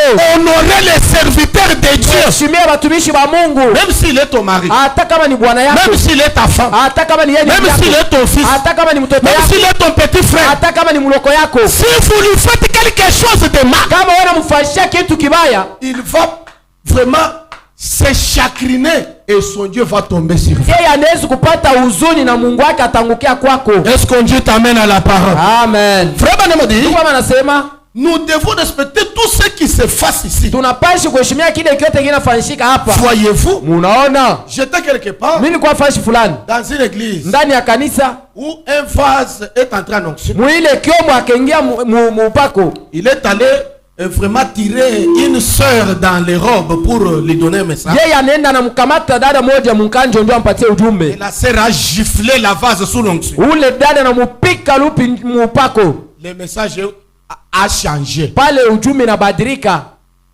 Votre attitude envers les dons, ça peut changer un message de la miséricorde à un message de jugement. Na hatua yako mbele ya zawadi inaweza kubadilisha ujumbe ya usamehe ikuwe ujumbe ya ugumu. Frère Branham dit, Ndio nasema l'attitude envers un don de Dieu, ça produit les résultats. hatua mbele ya zawadi ya Mungu inaletaka matokeo. La raison pour laquelle Sababu yenye ambao Lazare a été ressuscité, Lazaro balimufufula c'était la vision de Dieu ilikuwa katika onyo ya Mungu et l'attitude de Marthe et Marie. na yenye hatua ya Martha na Maria. Est-ce que nous sommes ensemble? Eti tuko pamoja. Si Marthe pouvait dire, Kama Martha alipashi kusema, ouais, weye, tu manges ici, wewe unakulaka hapa, tu dors ici. wewe hapa njoo unalala. Notre frère souffre, tu ne viens pas. Ndugu yetu anagonga ukui, toka. Lazare ne pouvait pas ressusciter. Lazaro ashikupashi kufufuka. Mais quand ils ont dit, Sasa wakati walisema, nous croyons tunaamini que si tu dis un mot, kwamba kama unatangaza neno laissez-moi moja, vous dire, acha nimeambie, il y a une différence entre quelqu'un que Dieu a appelé et toi que tu n'as pas l'appel d'un don quelque chose. na kuko mbalimbali kwa ule mtu Mungu anaita kama wewe hauna kona ya kufanya. Pourquoi Marthe dirait que si tu dis un mot, Najua nini Martha alisema kama unasema kwa tabu. quand Dieu appelle quelqu'un, Wakati Mungu anaita il mtu, fait l'alliance avec ces derniers. yeye anafanyaka naye agano kumwisho. Vous pouvez prier sans réponse. Ulezi komba bila dibu. Quand un serviteur de Dieu vient, Sasa wakati mtumishi wa Mungu anakuya, ils peuvent dire, yeye anaweza kusema, Seigneur, tu connais ce que tu m'as toujours dit. kusema Bwana unajua kile unaniambia. Honore ma foi. Na uheshimie Honore mon appel. na uheshimishe mwili La yangu porte va s'ouvrir. na mlango itafungulika. Mais si tu n'as pas une attitude correcte, Kama wewe una na hali ya kweli, lui aussi. kusema yeye huyu na yeye. Sasa tunatafuta kwa nabii. Sisi tubatumishi twa hivi, hii ni njala hii inabafikisha hapa. Bon, il est venu parce qu'il a faim. Hapana. En lui il y a un Dieu qui peut te prendre, te faire quelqu'un. Ndani yake kuko Mungu ula anaweza kukukamata na kufaa kwa mtu wa heshima. En lui il y a un Dieu qui peut te prendre de là-haut, t'humilier. Ndani yake muko Mungu ula anaweza kukutosha yule akushushe chini. L'atmosphère, na hali, l'attitude na hatua peut te peut vous faire une église bénie. Inaweza kumfikisha kanisa yenye kubarikiwa. Et peut vous faire encore une église qui n'a pas de bénédiction. Inaweza kumfanya kanisa yenye kulainiwa. C'est pourquoi mes amis. Ndio kwa maana barafiki yangu. Branham me dit. Branham anasema au-dedans. Na ndani il y a un trésor caché. Muko utadiri yenye kufichwa. Au-dedans d'un serviteur de Dieu. Ndani ya mtumishi wa Mungu. Qui qu'il soit. Nani yeko? Honorez-lui. Mwe mheshimie. Acclamez pour le Seigneur. Pika mikono juu ya Bwana. Nous devons respecter cela. Tunapaswa kuheshimia. Nous devons respecter cela. Tunapaswa kuheshimia. David a dit, Daudi anasema, ne touchez pas à mes oins. Mushiguse bapakal bangu. Ne faites pas du mal à mes prophètes. Mushife bibaya kwa banabii bangu. Un jour, siku moja Branham baptisait les gens. Branham alikuwa iko nabatiza bantu mumaji. Avant de baptiser les gens, kabla ya kubatiza bantu, il a trouvé une jeune fille. Anamukuta biti moja. Il lui demande, anamuuliza, ma soeur, dada yangu, je vais baptiser les gens ici. Mitabatiza bantu hapa. Et la jeune fille jouait avec une bateau sur l'eau. Na ule biti alikuwa iko nacheza na bateau pamadi. Voulez-vous quand même nous céder la place pour que nous puissions baptiser les gens? Tunaweza kutuachia kufashi hapa tubatize bantu? Hapana, munyaachie eko. Asa munyaachie bakelele. Et Branham a amené les gens de l'autre côté, il a commencé à baptiser. Yeye anachofesha bantu ngambo nyingine wanamwachia anaanza kubabatiza. Si vous voulez lire cela, prenez la petite livre de comment là je venais à moi. Na utabeba kitabu kile kia namna gani malaika anakuja kwangu. Branham dit, Branham anasema, en train de baptiser, katika kubatiza bantu, j'ai vu une flèche. Na mimi naona mushale. Il quitte les cieux. Yiko natoka mbinguni. Il engloutit la jeune sœur. Wewe inamuingia ule biti. On a cherché son cadavre jusqu'à maintenant. Yeye banatafuta maiti yake na leo. Branham dit à la fin, Branham anasema kwa mwisho, on ne se moque pas de Dieu. Aba mchekele yake Mungu. Une maman a dit, mama moja anasema, même ma vache, ata ngombe wangu, ne peut pas assister à votre adoration. Yeye ashezu kwa pale beko na kuabudu, beko na quelques jours, mashiku kidoko, elle était dans le lit de l'hôpital. Yeye alikuwa mkitanda magonjwa. Appelez-moi frère Branham. Munitie ko ndugu Branham. Appelez-moi frère Branham. Munitie ko ndugu Branham. Branham qui était la bénédiction pour les uns, il était la bénédiction pour les autres. Na Branham mwenye alikuwa baraka kwa bengine, alikuwa tena lana kwa bengine. Même maintenant, hata pa sasa, ne touche pas frère Branham. Na mshimuguse ndugu Branham. Même ici à Gomis. Hata hapa Mkolwezi. Ne touchez musimuguse ndugu Branham. Nous avons vu. Tuliona chez nous là-bas. Kule kwetu. Il y a un prédicateur qui s'est levé. Kuko mubiri ula rishimama. Il est allé à la mairie. Yeye anenda kwenye kumeri. Une grande place. Anabeba fashi munene. Branham n'est pas Malachi 4. Branham ashina malaki 4. Il a humilié frère Branham. Anamushusha heshima ndugu Branham namuna yote.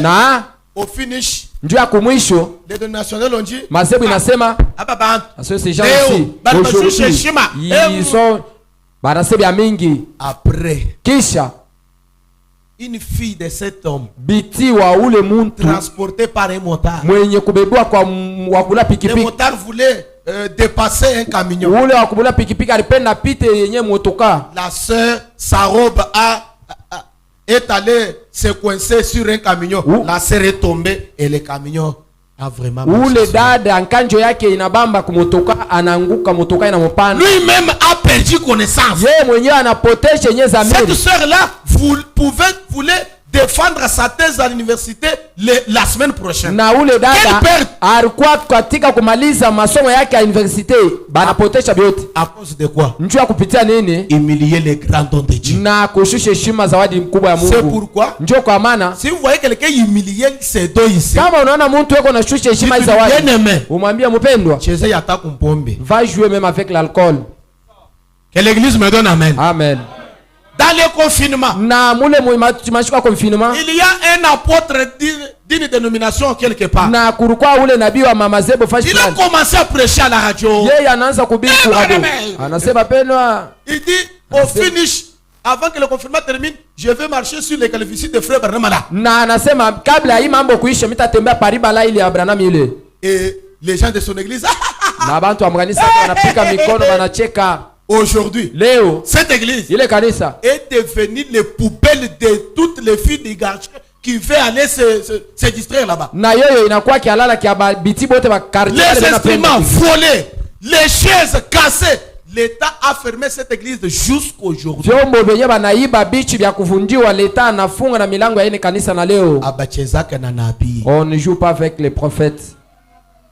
Abachezaka na mutumishi On ne joue pas wa avec, Mungu. on joue pas avec un serviteur de C'est Dieu. ça l'ordre de la parole. Ile ndio sawa ya neno. Deuxième ordre de la parole. Na utaratibu ya pili ya neno, C'est sur la maison de Dieu. njuu ya ndani ya nyumba ya Mungu. Là où on est assis. Hapa penye tuisha kuikala. Il y a des gens qui viennent à l'église. Kuko ba kanisa Ils s'assit. banaketi 2 minutes c'est beaucoup. kusema kakika mbili ni ya mingi. On l'appelle au téléphone. Banamwita kusimu. Allô? Halo. Il parle. Anasema, Il entre. anarudia tena. On l'appelle encore. Banamwita tena. Il parle. Anasema, Il entre. anarudia. On l'appelle. Banamwita tena. Bien aimé, c'est quoi? Mpendwa, we ni nini? Je suis un homme d'affaires. Sasa niko mfanya biashara. Comment je vais fermer le téléphone tant que j'ai les affaires? Namna gani naweza kufunga simu saa vile mimi Quand nafanya la biashara? mort va te frapper, est-ce que tu feras des affaires? Na wakati kifo kitakukuia sasa, Respectez la maison de Dieu. heshimia nyumba ya Mungu. Entrez là-bas avec l'ordre. Ingia mo na heshima. Écoutez dans les messages. Mushike ndani ya ujumbe. Dieu se cache, se révèle dans la simplicité. Mungu anerifucha na yeye nirionesha mkurishusha. La prédication qui est avant les 7 jours. Ni mahubiri ile iko mbele ya movie 7. Ici, on n'est pas à la station d'essence. Hapa atoka papashi unaoisha essence. Pour vous dire que éteignez vos téléphones. Njoo akimiambia kwamba mufunge simu yenu. Qu'est-ce qui va se brûler ici? Nini itachomiwa hapa? Ici, il n'y a pas de carburant. Hapa hapana essence. Pour vous dire que fermez vos téléphones. Njoo akimiambia se mufunge masimu. Mais il y a plus que le carburant ici. Walakini kuko bia zaidi ya karibira hapa. Est-ce que nous sommes ensemble? Eti tuko pamoja. Il y a Dieu ici. Kuko Mungu hapa. Dieu qui est en vous. Na ule Mungu yuko ndani yako. Quand vous entrez à cette porte, Wakati unaingia tu mumulango umu, vous mettez votre téléphone dans le monde d'avion. na unaweka simu yako mnamuna ili abezi kukuita. L'homme, Muntu il craint seulement ce qu'il voit avec les yeux. yeye yuko nongopa paka kile anaonaka na mencho. Qui a déjà voyagé avec son téléphone avec les réseaux? Na- Dans l'avion. Nani aisha On l'appelle. na simu yake Allô? ndani ya vyo. Banamuita alo. Je suis dans les CA. Dans quelques niko- minutes, je vais atterrir. Niko msaa hapa sasa. Qui peut faire ça? Nani aliweza kufanya vile? C'est parce qu'il sait que Ni kwa lakini anajua kusema je suis dans les cercueils. ase niko msanduku. Mon appel peut infecter cet appareil et je vais mourir. Mwitu yangu inaweza kufaa mvuluko kui kiomo nikufwe. Maintenant, Jésus dit, Na pale Yesu anasema, craignez-vous ceux qui tuent le corps ou bien craignez-vous ceux qui tuent le corps et l'âme? na muko naongopa kile kiko naua paka mwili, wala muko naongopa kile kiko naua mwili na nafsi? Mais les gens craignent seulement ceux qui tuent le corps. Kwa lakini batu wanogopaka paka kile kinawaka mwili. Or, il y a ceux qui tuent l'âme. Kwa lakini kuko bingine bile binauwaka na nafsi. Nous devons encore craigner cela. Tunapashi tena kuiheshimia, Je n'ai pas kuiogopa. dit que aller dans l'avion avec un téléphone et utiliser. Non. Mishi kwambia se uende mwavio na simu yako wanzo utumikisha, Mais hapana. ce que je voulais dire, Na kile nilipenda kusema, quand vous entrez dans cette maison, kama unaingia tu ndani ya hii nyumba, fermez votre téléphone. funga pale simu yako. Une fois, je prêchais dans une église quelque part. Na siku moja mimi nilikuwa niko nahubiri kanisa fashi Un fulani. frère avait un téléphone Nduku alikuwa na ile simu et il avait mis la chanson d'un certain musicien Fali. na aliweka mimbo ya ule anaimbaka Et Fali. quand on l'appelle, comme le téléphone avait la haute voix, Sasa vile balimwita, sasa vile Chua! telefoni yake ilikuwa na sauti ya kupanda, inaanza. et tout le monde regardait. Na watu wote Ka- wanaangalia. Frère, Nduku, mambo gani? c'est quoi ça? Hein? Tout ça, c'est quoi? Bile vyote ni nini? C'est qu'il n'est pas encore frère. Ni kusema ishia kwa nduku. C'est FF, Yeye ingali nduku mubaya. faux frère. Kusema nduku mubaya, FF. nduku mubaya. Si dans le téléphone il y a ces chansons, Kama ndani ya simu muko ile mimbo, qu'en est-il dans les cartes mémoire? sasa vitakuwa namuna gani muile yenyewe ya kuchungia Qu'en est-il vitu? les téléchargements de YouTube? Vitakuwa namuna gani na mule wenyewe unakokoteaka YouTube? Depuis que nous avons créé notre chaîne YouTube, il n'y a pas beaucoup de vues. Tango she tulianza bietu bienyewe mu YouTube, On abatu peut haya lancer une prédication, tunaweza kuleta mahubiri 12 na ou 12 bien 6. wala basita, Mais il y a beaucoup de gens qui ont les kwa téléphones. lakini ici. ba mingi beko na masimu hapa. Il n'y a pas beaucoup d'abonnés. Hakuna tu beale wenyewe basha kuringisha ba mingi. Bien aimé. Mupendwa, Si nous avons ce téléphone, kama tuko na hii masimu, c'est pour amener une âme à Christ. njoo ya kufikisha kupeleka nafsi kwa Kristo. Qui peut faire ça? Nani anaweza kufanya vile? C'est pour amener une âme à Christ. Njoo ya kufikisha nafsi kwa Kristo. C'est pourquoi ndio kwa maana craignez cette maison. muogope hii nyumba. Quand nous sommes en train d'écouter la parole, Wakati tuko katika kushika si vous mahubiri, êtes censé pousser un grand amen, faites-le pour la gloire de kama Dieu. wewe unashikia ulalamike amina kubwa, ufanya njoo ya utukufu ya Mungu. Si vous voulez vraiment crier pour la gloire de Dieu, faites-le pour la gloire de Kama Dieu. unapenda ulalamike njoo ya utukufu ya Mungu, fanya njoo ya utukufu Mais yake. un désordre, c'est quoi? Sasa mvurugo ni nini? C'est de se lever là où vous êtes. Ni kulamuka tu kule huko. Venez jusqu'ici. Unafika na pa. Oui. Asema njoo vile.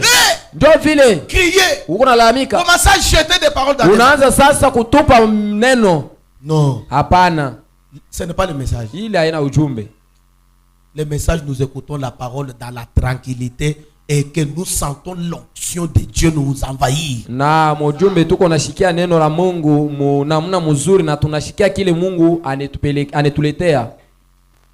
J'aime aller trop vite. Apenda enda rakaraka. Les retardataires me fait un mauvais travail. Na bale bakwa nyuma banafanyishia kazi mubaya. C'est là qui s'absente pendant la semaine. Na bale benye banalofaka katikati ya. Bwana me dit. Kama nasema. Paragraphe 25. Na ubeti 25. On ne devrait jamais acheter ni manger dans les bâtiments. Na hatuwezi kujisha wala kula ndani ya hekalo.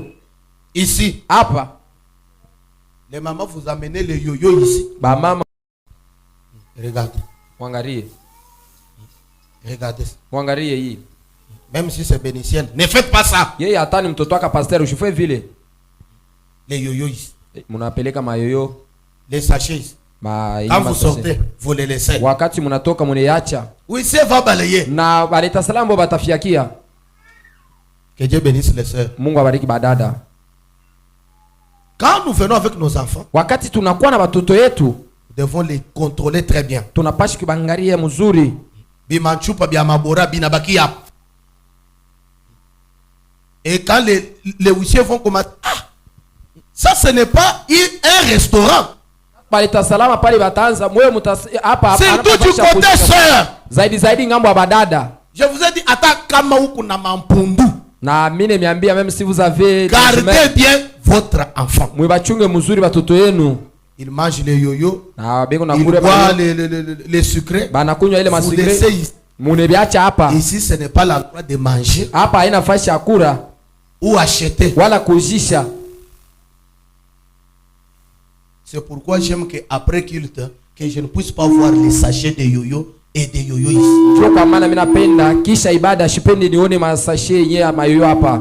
Les huissiers ici, ce sont des hommes. Baleta salama hapa nabo ni bantu. Vous devez les respecter. Munapashi kubeshimia. On ne devrait jamais acheter dans les bâtiments. Na tuwezi kuuza ndani ya hekalo. On ne devrait pas faire des commerces dans la salle. Na tuwezi kufanya biashara ndani ya hekalo. Frère David, vous allez me lire Marc. Nduku Daudi utanisomea Mark.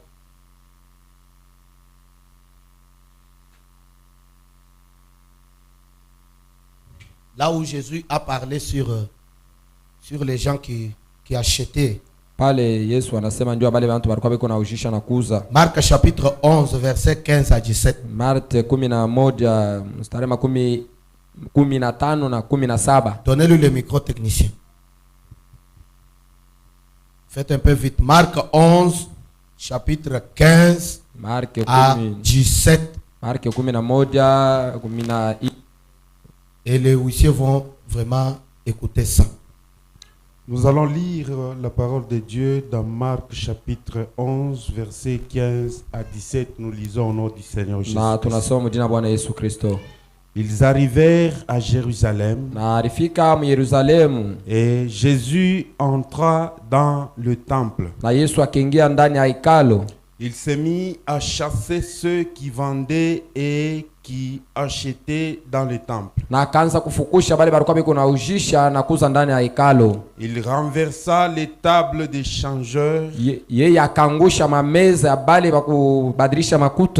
et les sièges des vendeurs de pigeons. Et il ne laissait personne transporter aucun objet à travers les temples. Et il enseignait et disait: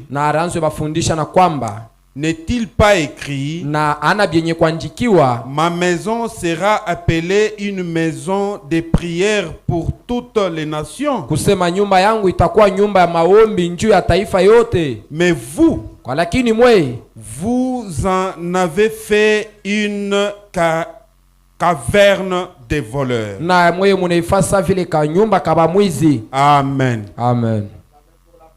Shangilia njuu ya neno la Mungu.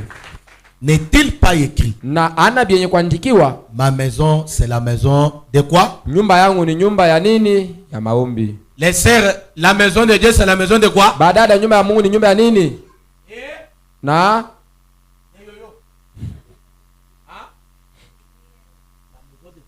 ni nyumba ya maombi. On balaye des yoyo de sachet. Na beko nafiakia hivi mayoyo ya mingi. Ne faites pas comme ça. Na mshurudishe tena vile. Regardez les ciments là. Mwangalie nyesi. Maintenant si on va mettre les pavements ici, Sasa bakiweki pavement. le respect bien nous donné commence par vous. Na heshima inekalaka ya mtu ye mwenyewe anaanzia paye. Quand on vient, Wakati tunakuya respectons ici. na tuheshimie hii fashi hii. Peu importe ce que c'est, Hata namuna gani iko, il y a d'autres endroits pour ça. kuko fashi nyingine njoo ya vile.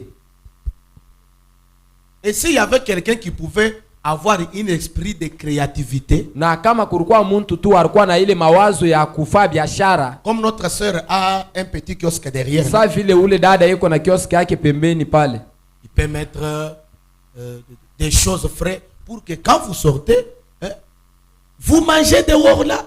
Et si vous voulez entrer, vous entrez. na alipashi kuweka vya baridi pale, kama mnatoka mnakuria pale nje, unapenda tena kuingia unaingia.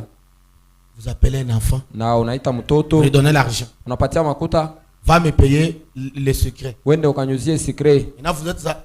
Au lieu que les huissiers vous surveillent, vous surveillez les huissiers. Wakati- Quand les huissiers regardent là-bas, Wakati wisia kuangalie, wewe uko na muangalie, yeye akiangalia huko unakunywa dans l'église, ndani ya kanisa. ce n'est pas l'esprit d'Élie, Ile aina roho yenyewe ya Eli. c'est l'esprit de Baal Ile ni roho ya Baal. pour déranger les sacrificatures. Njua kuleta mvuruko kwa bakuani. Ne dérangez pas les sacrificatures. Na mwe mshilete mvuruko kwa bakuani. Des fois, quelqu'un vient même ici. Saa zingine mwingine anafikaka hata hapa, Pendant que le culte n'est pas là, na wakati batu habana il commence à muibada manger. anaanza kula hapa. Maintenant, quand il est malade, Sasa kama anaanguka il va magonjwa se tenir là. atashimama Pour qu'on prie pour lui. Njoo bamwombe. Non, Hapana. vous ne pouvez pas utiliser un gobelet pour boire de l'eau et l'utiliser encore pour les saletés. Na hawezi kutumikisha nkopo njoo ya kukunyia amo mai kisha unaitumikisha tena njoo ya vya buchafu. Hapana. Branham dit, Branham anasema paragraphe 26. ubeti makumi mbili na sita. Ceci peut sembler être sévère, Na hii inaweza kuwa saa zaidi, mais walakini ce n'est pas un lieu de rencontre. walakini haina fashi ya kubumbana. Alors frère, Alo nduku, tupatana wapi? on peut se revoir où? Wewe ndio unajua. C'est toi qui connais. Wapi? Où c'est? Amwangeshi. Kumwangeshi? Hapana. Non, Akanisa. à l'église. Ce n'est pas un lieu de rencontre. Hii haina fashi ya kubumbana njoo kusumbura mambo. Maintenant on est à l'église, Sasa tuko ndani ya kanisa on s'envoie le message. na tuko natumiana maujumbe. Non. Hapana. Branham dit, Branham anasema c'est un lieu d'adoration. ni fashi ya mabudu. C'est un lieu d'adoration. Ni fashi ya mabudu. On adore. Beko na budu. Branham dit, Branham anasema on ne devrait jamais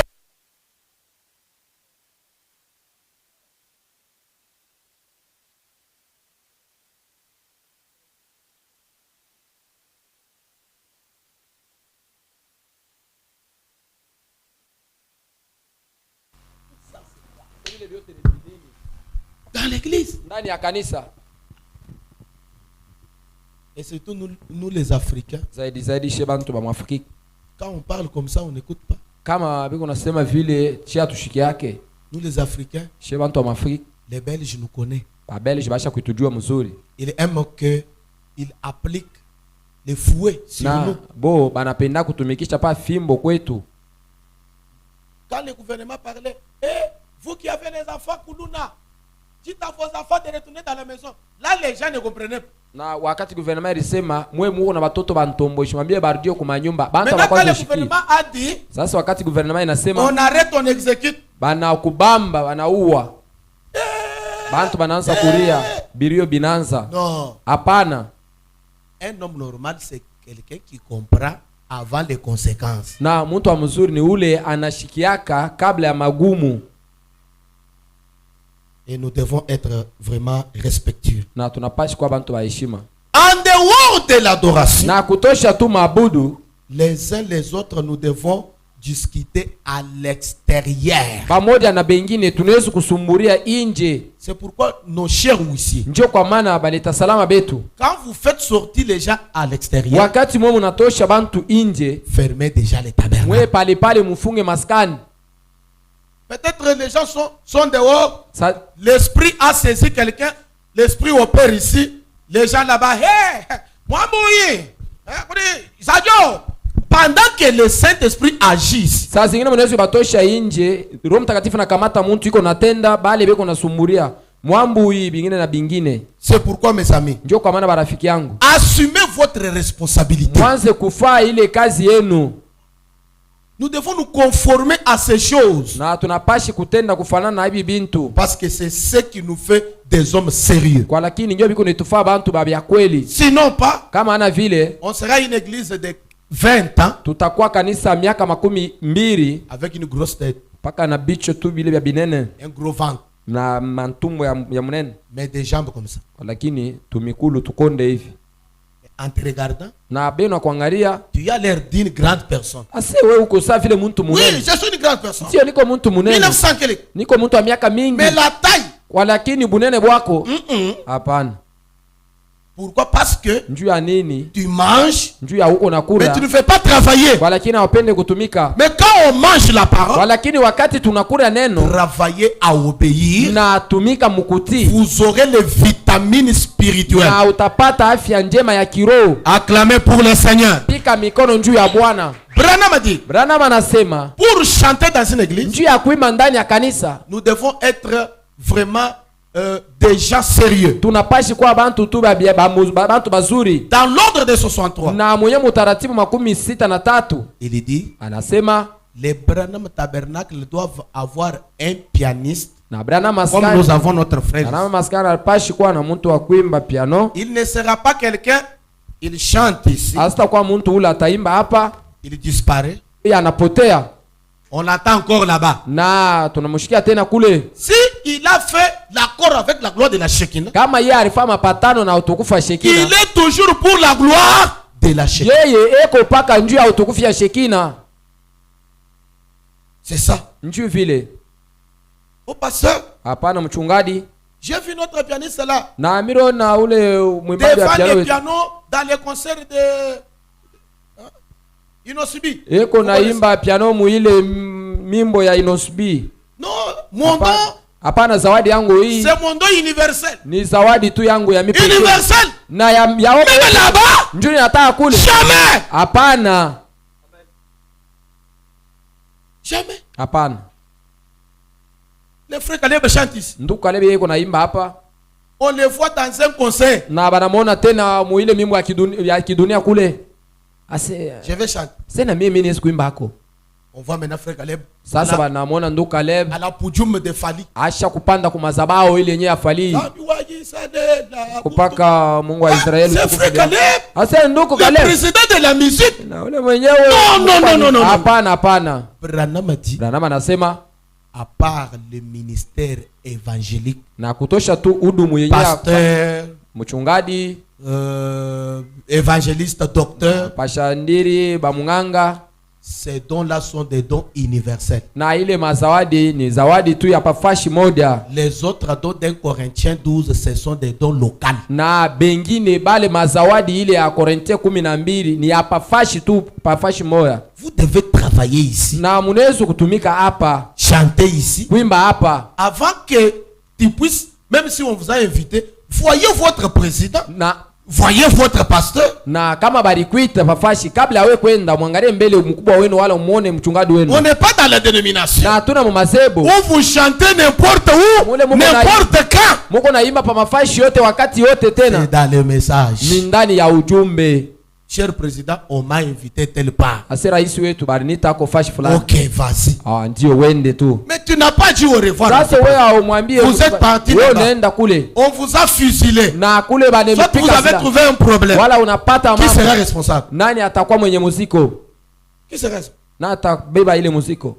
Là, ça sera difficile. Pale vitakuwa vya shipo kuwezekana. C'est pourquoi l'ordre de la parole, Ndio kwa maana utaratibu wa neno, tout d'abord bénissez ton église kia kwanja bariki kanisa yako avant d'aller bénir chez autrui. kabla yawe kwenda kubariki fashi ya benyewe. Banasemaka bujimi beji babubangila.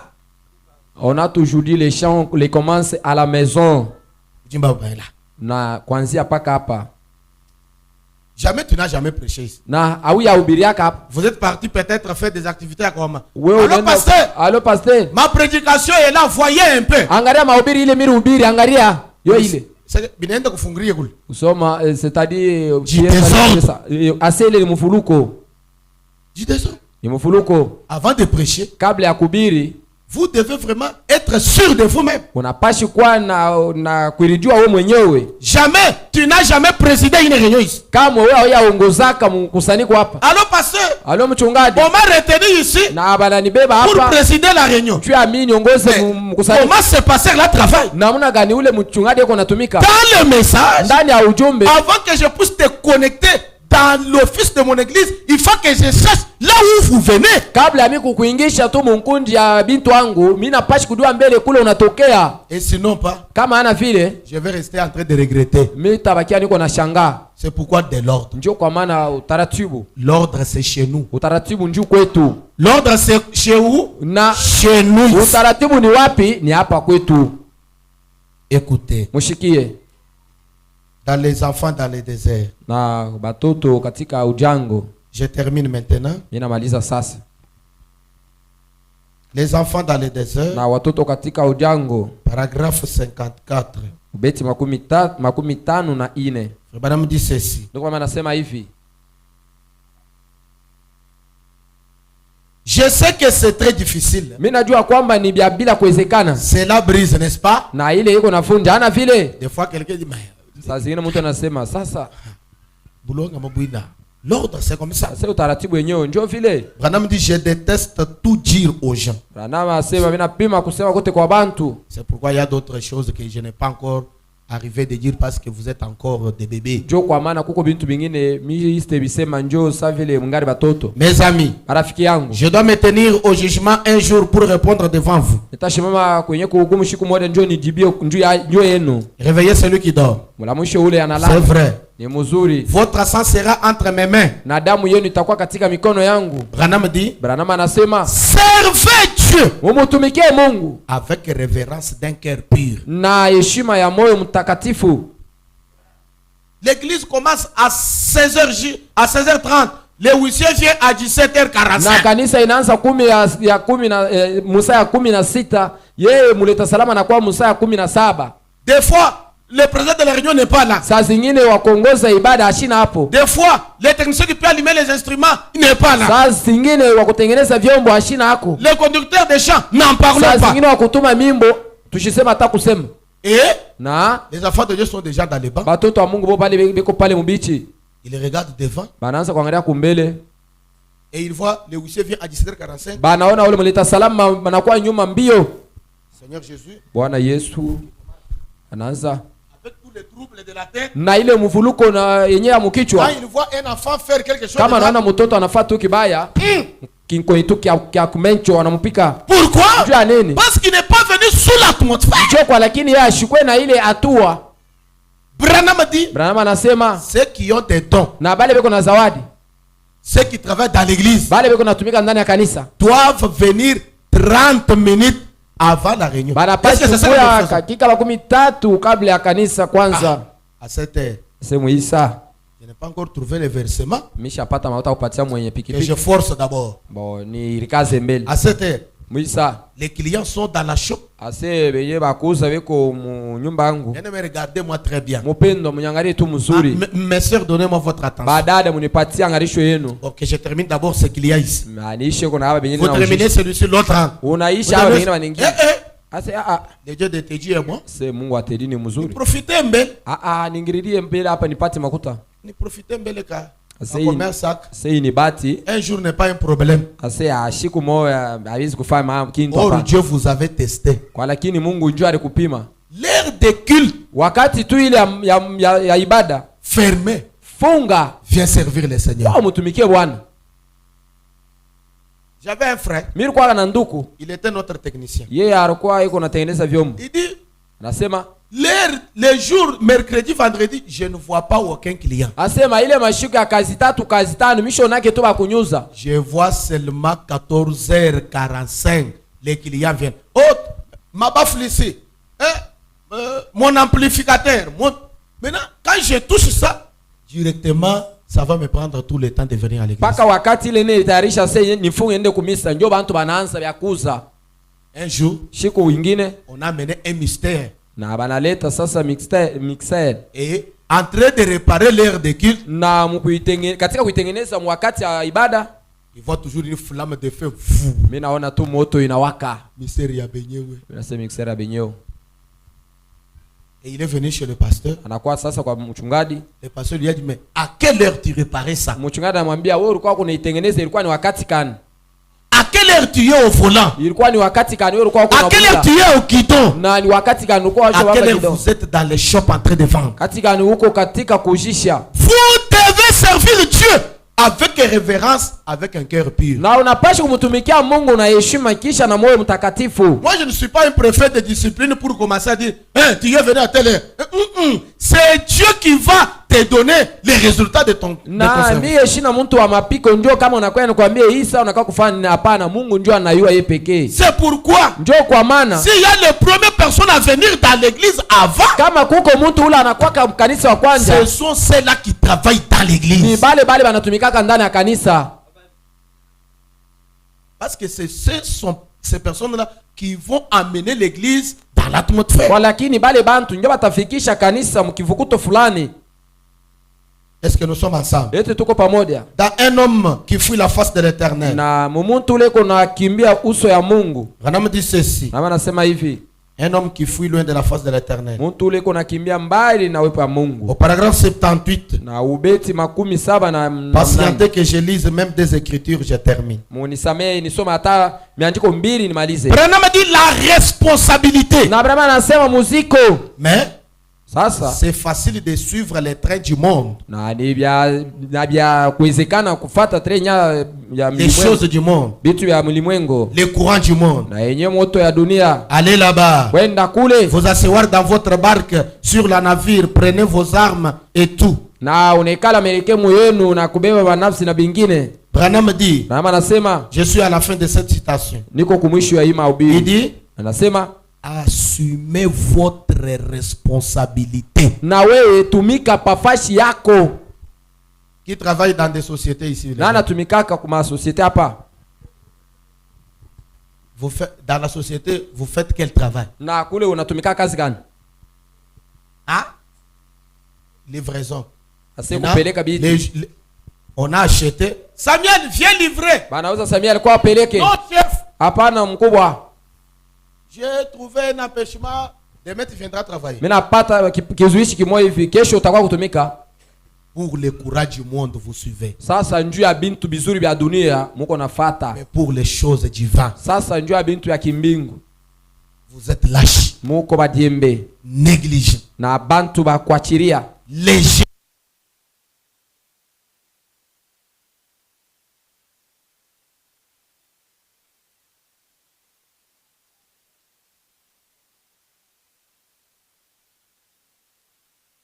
À la place du huissier. Kama uko muleta salama kwa pafaisha muleta salama. Si vous êtes président de la réunion, à la place pour présider. Kama uko kiongozi wa ibada kumazabau njoo si vous êtes chanteur, à la place pour chanter. Kama uko mwimbaji pafashi njoo awe kuimba. Chacun doit prendre sa responsabilité. Kila mtu anapashi kukamata muziko yake. Je vous pose la question. Mite miswali.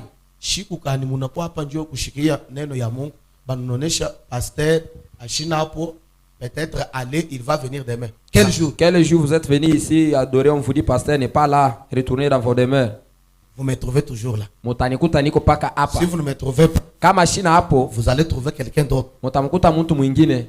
C'est que j'ai fait ma responsabilité. Kusema na mimi natumikaka kazi yangu. Vous fouillez. Sasa mwewe Mungu nakimbia nini? Où est l'interprète? Na wakutafsiri yako wapi? Non, l'interprète n'est pas là. Wakutafsiri ashina hapo. Alors frère, tu es où? Sasa nduko uko wapi? Pasteur, mchungaji, j'ai avec un client quelque part. Misha kubeba muntu. L'interprète a sa responsabilité. Kusema wakutafsiri pafashi yake. C'est ça l'ordre de la parole. Ile njo sawa ya neno. C'est pourquoi njo kwa maana chacun de nous, kila mtu katikati yetu, doit assumer sa responsabilité. Yeye anapashi kutenda mufashi yake ya kazi. Ne laissez pas cette église. Mushache hii kanisa. Soutenez cette église. Na mushike kanisa hii. Avec tout ce que vous avez. Na biote bile muko nabio. Je sais. Mimi najua. Si vous allez mettre ces choses en action. Kama munaweka hivi bintu muutendo. Nous ne serons pas comme ça en décembre 2025. Hatustabakia hivi kumwisho ya hii mwaka. Dieu bénira les uns. Mungu atabariki bengine. Dieu élèvera les autres. Mungu atanyangula bengine. Quand bien même vous pouvez voir vraiment des choses simples, des choses sans valeur, mais si nous mettons la parole en priorité, Dieu va nous bénir. Kama unaweza kuiona sasa bintu vya chini ya heshima, kama tunabiweka tu na moyo mweupe, Mungu atabibariki. C'est pourquoi vous le croyez. Sio kwa maana mwe baaminifu. Qu'est-ce que vous devez faire? Nini munapashi kufanya? Vous devez être comme ça. Na munapashi kwa hivi. Pour terminer, njoo ya kumaliza, le plus grand réveil. Na yenye amsho kubwa. Oh merci Seigneur. Asante Bwana. J'aime que vous puissiez être derrière ces choses. Napenda mkwe nyuma ya hivi bintu. Le grand réveil imminent, l'effusion du Saint-Esprit. Amsho kubwa yenye iko naonesha kutumika kwa kuingia kwa Roho Mtakatifu. Branham dit. Na ubeti ya 6 Branham anasema, chaque personne dans sa dénomination, na kila mtu wenye pafashi yake, ou bien dans son église, wala mkanisa yake, que Dieu vous bénisse. Mungu embariki. Que le Seigneur vous bénisse. Bwana ebariki. Chaque personne ici, kila mtu hapa, chaque personne dans sa propre église, na kila mtu ndani ya kanisa yabo, se met derrière son pasteur. Yeye atakuwa nyuma ya mchungaji wabo, et son programme pour soutenir cela avec tout ce qu'elle a. Na matengenezo yote yeye isikimize na bile iko nabyo. Vous êtes ici. Wewe uko hapa. Vous n'êtes pas derrière moi. Wewe hauna tu nyuma yangu. Vous n'êtes pas derrière l'église. Wewe hauna nyuma kanisa. Mais qu'est-ce que vous faites ici? Sasa uko nafanya nini hapa? Vous êtes dans un état misérable. Na wewe uko mwile kipande sa vile ya burebure. Non. Hapana. Quand l'église dit, wakati kanisa inasema, nous avons 3 jours de campagne. Tuko na mashiku 3 yenye campagne. Dans ces 3 jours-là, toute l'église sera ici pour soutenir la manifestation. Nous sommes dans la campagne. L'évangéliste est en train de prêcher. Les huissiers ne sont pas là. L'interprète n'est pas là. Les chantres n'ont pas là. Bien aimé, on va faire la campagne là comment? Un prédicateur ne peut pas tout faire seul. Chaque croyant ici doit être derrière son pasteur. Son programme. Et soutenir cela avec la prière, avec sa présence, avec son argent, avec même sa force. Bien aimé, il y a des églises. Le tabernacle de Mujima est là-bas. On construisait l'église. Quelqu'un qui n'avait pas l'argent, il mettait les bras. On enlève les sangs. On vend les sangs pour construire l'église. Mes amis, votre 1000 francs, votre 2000 francs, votre 10 000, même votre $100, n'entendez pas qu'on vous demande. Si l'esprit de Dieu est en vous, il peut ouvrir les fautes que vous voyez ici. Non, pasteur, je vois que ce micro est déjà usé. prend l'argent, beba ko on makuta paye les micros. tuuze ingine ya Non, sasa. pasteur, Hapana mchungaji, la manière dont nous sommes assis, namuna hii tusha kuikala les gens sont remplis, mais il n'y a pas de chaises. bantu ni bamingi bichi abiko Payons les chaises. tuuze bichi. Non, pasteur, Hapana mchungaji, il n'y a pas de drum ici. hapana ngoma hapa, Je vais payer les drums. mite yuza ile drum. Bien aimé, Mupendwa, c'est ça la responsabilité d'un croyant. ile njo muziko ya mwaminifu. Nous ne sommes pas dans les dénominations. Hatuna mazebo. Qui va donner 500? Nani Qui atapeleka va donner 1000? Pour tapeleka recevoir 2000? jua kupokea maelfu Bien mbili. aimé. Mupendwa, Donner, c'est une partie des chrétiens. na kupeleka ni Une kipande partie de la kya religion. ni kipande kya Vous injili. devez donner. Munapashi kupeleka. Même quand on dit des hommes d'affaires, Hata kama nasema watu wafanya un homme biashara. d'affaires n'est pas seulement quelqu'un qui a beaucoup d'argent. Mtu mfanya biashara ana paka ule uko na fedha mingi. Même si vous vendez les braises, vous êtes une femme d'affaires. Hata uko unaujisha makala huko mwanamke mfanya Votre biashara. 1000 francs a vraiment la valeur dans cette église. Elfu yako moja ile iko na faida, inasaidia ndani ya kanisa. C'est pourquoi Njoo kwa maana mettez-nous main à la main. na tusikane mkono kwa mkono. Pour cette année, mes amis, Jia hii mwaka barafiki. mettez-nous main à la main. Na tushikane mkono kwa mkono. Mettez-nous main à la main. Tushikane mkono kwa mkono. Quand on vient à l'église, Kama tunakuwa kanisa ne venez pas avec moins de 5000 francs. na ushikwe kwa na makuta chini ya 1500. Parce que Branham dit, Kwa lakini mama anasema on m'a donné une offrande quelque part. bari nipa sadaka fashi fulani. Quand j'ai fait l'évaluation et le montant des gens, j'ai réalisé que chacun a donné une offrande de $1. Na wakati mina angalia ile fedha, mina tambua kwamba kila mtu alipeleka $1 moja. Je ne commande pas l'argent, mais si je ne le dis pas, qui le dirait encore? Mishi lombe makuta kama shiseme na tebisema tena. Si vous venez à l'église, Kama unakuwa kwa kanisa, apportez l'offrande. nawe peleka sadaka. Le huissier vient avec Leta salama anakuwa na kitunga kinyeka masadaka. Wewe unaipandisha na uso yulo. l'autre dit, Mwingine anasema kinanifanya mbaya pale mimi nikionaka hii kitunga. que Dieu vous bénisse pour ça. Amen. Qui ne me fait pas. C'est qu'on a loué maintenant. Kusema tunasifu sasa. Non. Hapana. Frère Branham a commencé l'église autant d'années, il ne prenait pas les offrandes. L'ange lui a dit, tu vas appauvrir cette église. Na ndugu mama alifanya miaka mingi bantu bila kutoa ndani ya kanisa. Malaika akamshukia na mwambia unafaa bantu bakiba maskini. Florence lui a donné $20 et il les refuse. L'ange lui a réprimandé. Na Florence anampatia ile $20, yeye anakatala na malaika pale anamfokea. J'ai observé du côté sœur, les sœurs n'offrent pas. Mimi naangalia ngambo ya badada bo kutoa biko nguvu. Elles sont prêts à passer les paniers. Bo Si binakuwa vous saki faites ça, tena. comment vous allez recevoir les bénédictions? Namuna gani utapokea na wewe baraka? Parce que c'est la main qui donne, Kwa lakini ni mkono ili inapeleka, qui fait quoi? ili inafanyaka nini? Qui reçoit. Inapokeaka tena. Non, mon mari va donner pour moi. Kusema pafashi yangu bwanangu. La vie éternelle pour nous les gentils. Uzima wa milele njoo kwa sheba watu. L'homme pour lui, na bwana kwake, la femme pour lui. na bibi yake na yeye kwake. Acclamez pour le Seigneur. Mushangilie njoo ya Bwana. Soutenez la parole. Na mushike neno. Soutenez votre pasteur. Mushike tena mchungaji wetu. Soutenez vos missionnaires. Mushike tena bapasha bedi ndio benu. Soutenez vos huissiers. Mushike tena na baleta salama benu. Vous passez à l'église. Wewe unapita kanisa. Vous voyez quelqu'un sortir avec les baffes. Unaona mtu aisha kubeba kiombo cha mkanisa. Vous les regardez? Wewe unaangalia. Non, je ne suis pas un huissier. Ase mie shikala muleta Maintenant salama. tu viens. Sasa unakuja. Huissier. Muleta salama. Ce jour-là, Ile siku la baffe qui vient de se na ile bafli ilipotea. J'avais vu quelqu'un. Maintenant, ce n'était pas mon travail. Niliona mtu wako natoka nayo kwa lakini haikuwa kazi yangu. Au commencement, tu es coupable. Na kumwanjo wewe uko mtu ankosa. Nous tous, Chie bote nous sommes les surveillants. tuko benye kuangalia Nous surveillons. na tuko bangarishi babintu yote Aidez nos huissiers. na tubasaidie baleta salama betu. Aidez les secrétaires. Tubasaidie banjiki. Aidez les prédicateurs. Tubasaidie bahubiri. Aidez la technique. Na tusaidie tena bakutengeneza vyombo. Je n'ai jamais vu quelqu'un ici. Mishaonaka mtu Technicien vient. na mutengeneza vyombo Est-ce qu'il y a kuya. le carburant? Eti karibira iko. Jamais. Kamwe.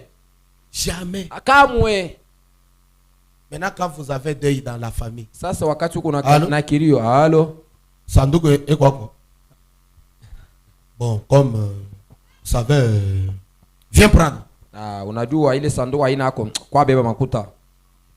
Des fois, Na saa zingine Vous avez fait bien. Wewe ulifanya mzuri. Faites de même pour Dieu. Fanya namuna moja moja ndio na Mungu na yeye. Faites de même pour Dieu. Fanya namuna moja moja na Mungu. Pour le reste, que le Seigneur vous bénisse. Bibi akubaki, Bwana imbariki.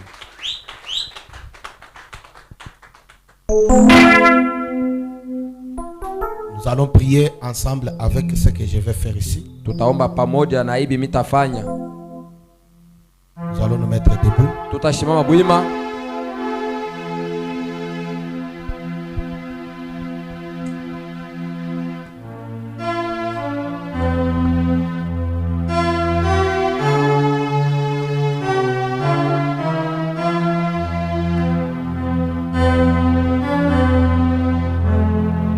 Les sœurs, mettez-vous debout. Badada mshimame bwima. Fermez la porte aussi. Mufunge milango balita salama.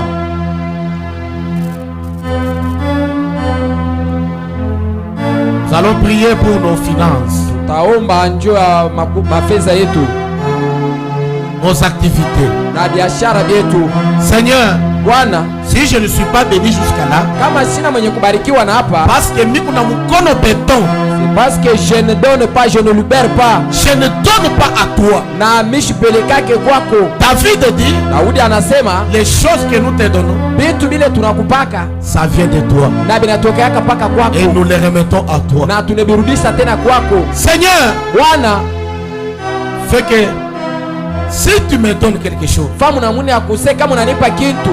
mes yeux pour soutenir ta parole. C'est en donnant qu'on peut recevoir. Tu t'as dit de ôter vraiment ce cœur de pierre là. Que Dieu vous donne le cœur de chien. Que Dieu vous donne vraiment un cœur de chien. Que Dieu vous donne le vouloir et le faire. Chassez la négligence dans ta vie chrétienne. Élevez nos mains. Chantez ces cantiques. Chantez ces cantiques avec Chita.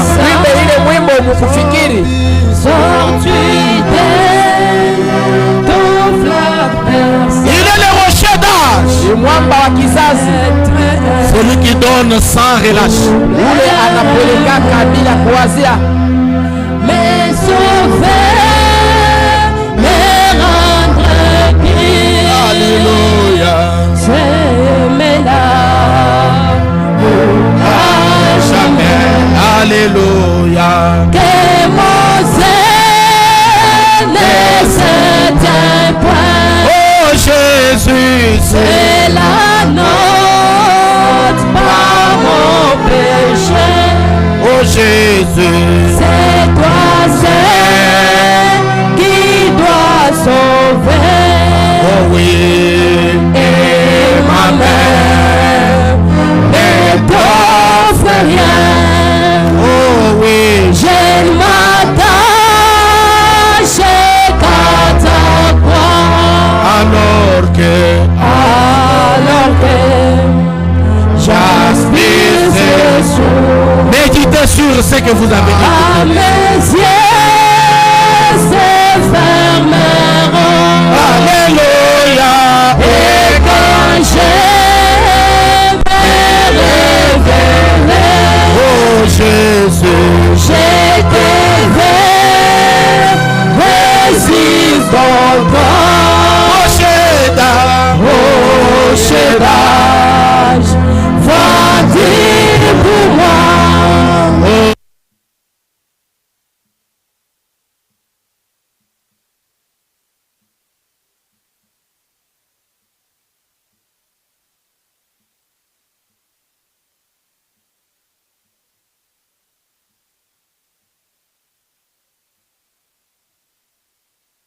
Pour te soutenir, monte avec moi. Akonara Fekika. Oh Yesu, Yesu, Yesu, Yesu. Alléluia.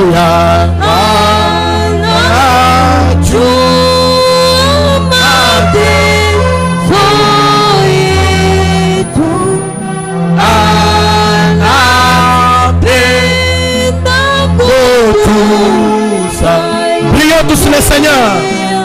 Oh, c'est la parole qui vous transforme. C'est la parole qui vous transforme. Alléluia.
Maisha yangu Yesu tawala, oh tawala Yesu, tawala maisha yangu Yesu tawala, tawala, tawala maisha yangu Yesu tawala, tawala, tawala maisha yetu Yesu tawala, tawala, tawala maisha yangu Yesu tawala, tawala, tawala maisha yangu Yesu tawala, tawala Yesu na pesi motema nanga Yesu kambaga,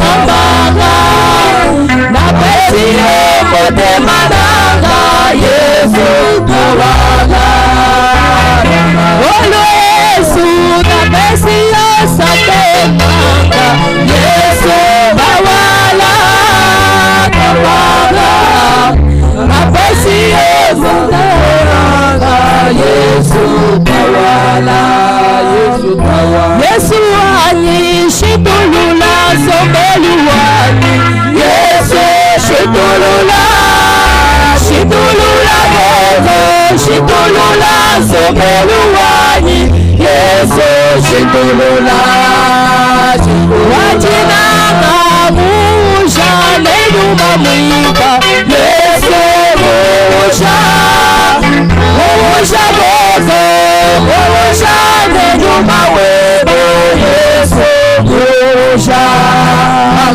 Yesu wani shitulula mwenenu wani Yesu shitulula, shitulula Yesu shitulula mwenenu wani Yesu shitulula, wala Yesu na pesi motema nanga Yesu kambaga, kambaga na pesi motema nanga Yesu kambaga, wala Yesu na pesi komo inanga Yesu na pesi kambaga, na pesi komo inanga Yesu kambaga.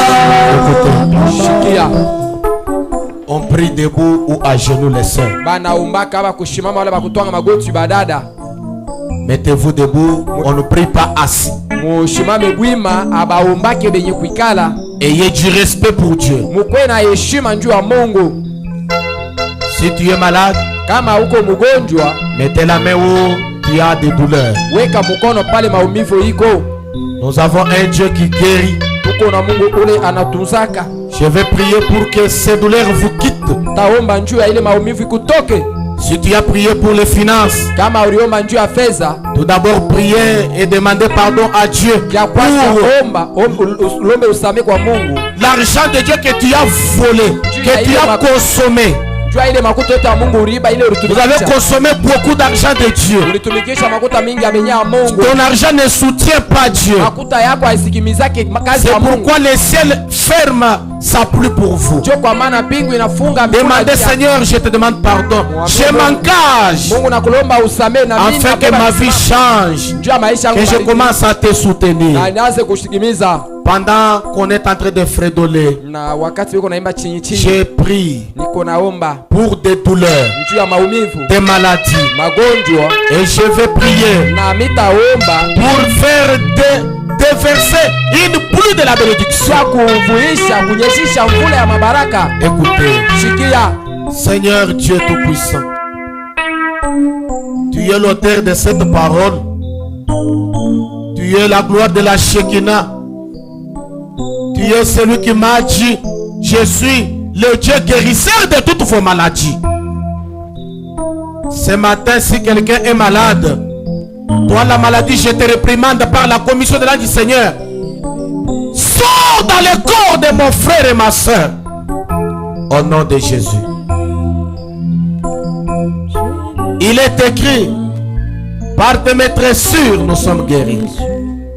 Oh Dieu, comme nous venons de manger la nourriture de chez nous, là où il y avait les douleurs, je déclare que les douleurs puissent disparaître au nom de Jésus-Christ. Oh Dieu, je crois que les douleurs sont parties.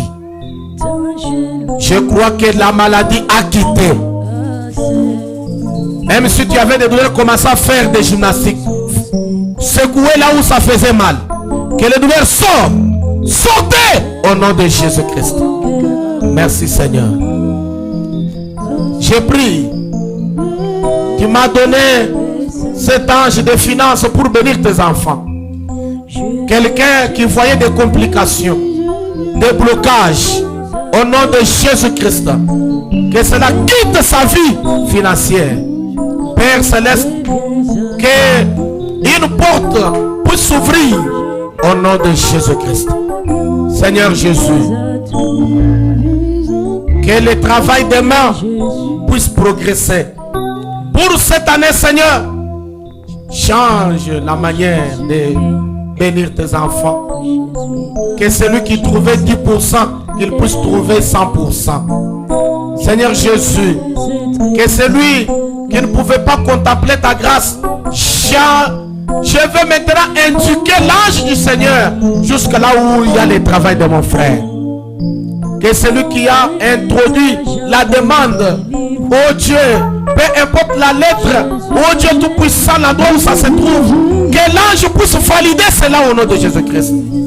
Père, que ces déclarations puissent se matérialiser. Que ça puisse se matérialiser. Que mon frère puisse entendre les coups d'appel. Que ma soeur puisse entendre l'élévation, Seigneur Jésus. Déverse la grâce dans cette église. Comme tu m'as dit que tu vas élever encore cette église dans une dimension. Et comme nous sommes encerclés par les principes de la parole, nous croyons que l'argent, les maisons, l'élévation est pour nous, Seigneur.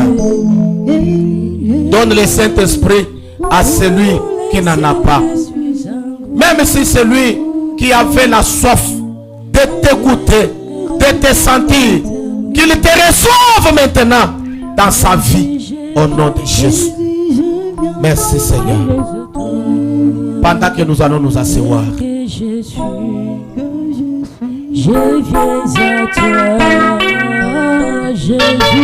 fermez nos yeux. Soyez dans la prière.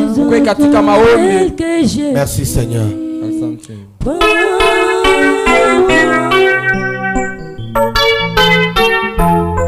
Soyez dans la prière.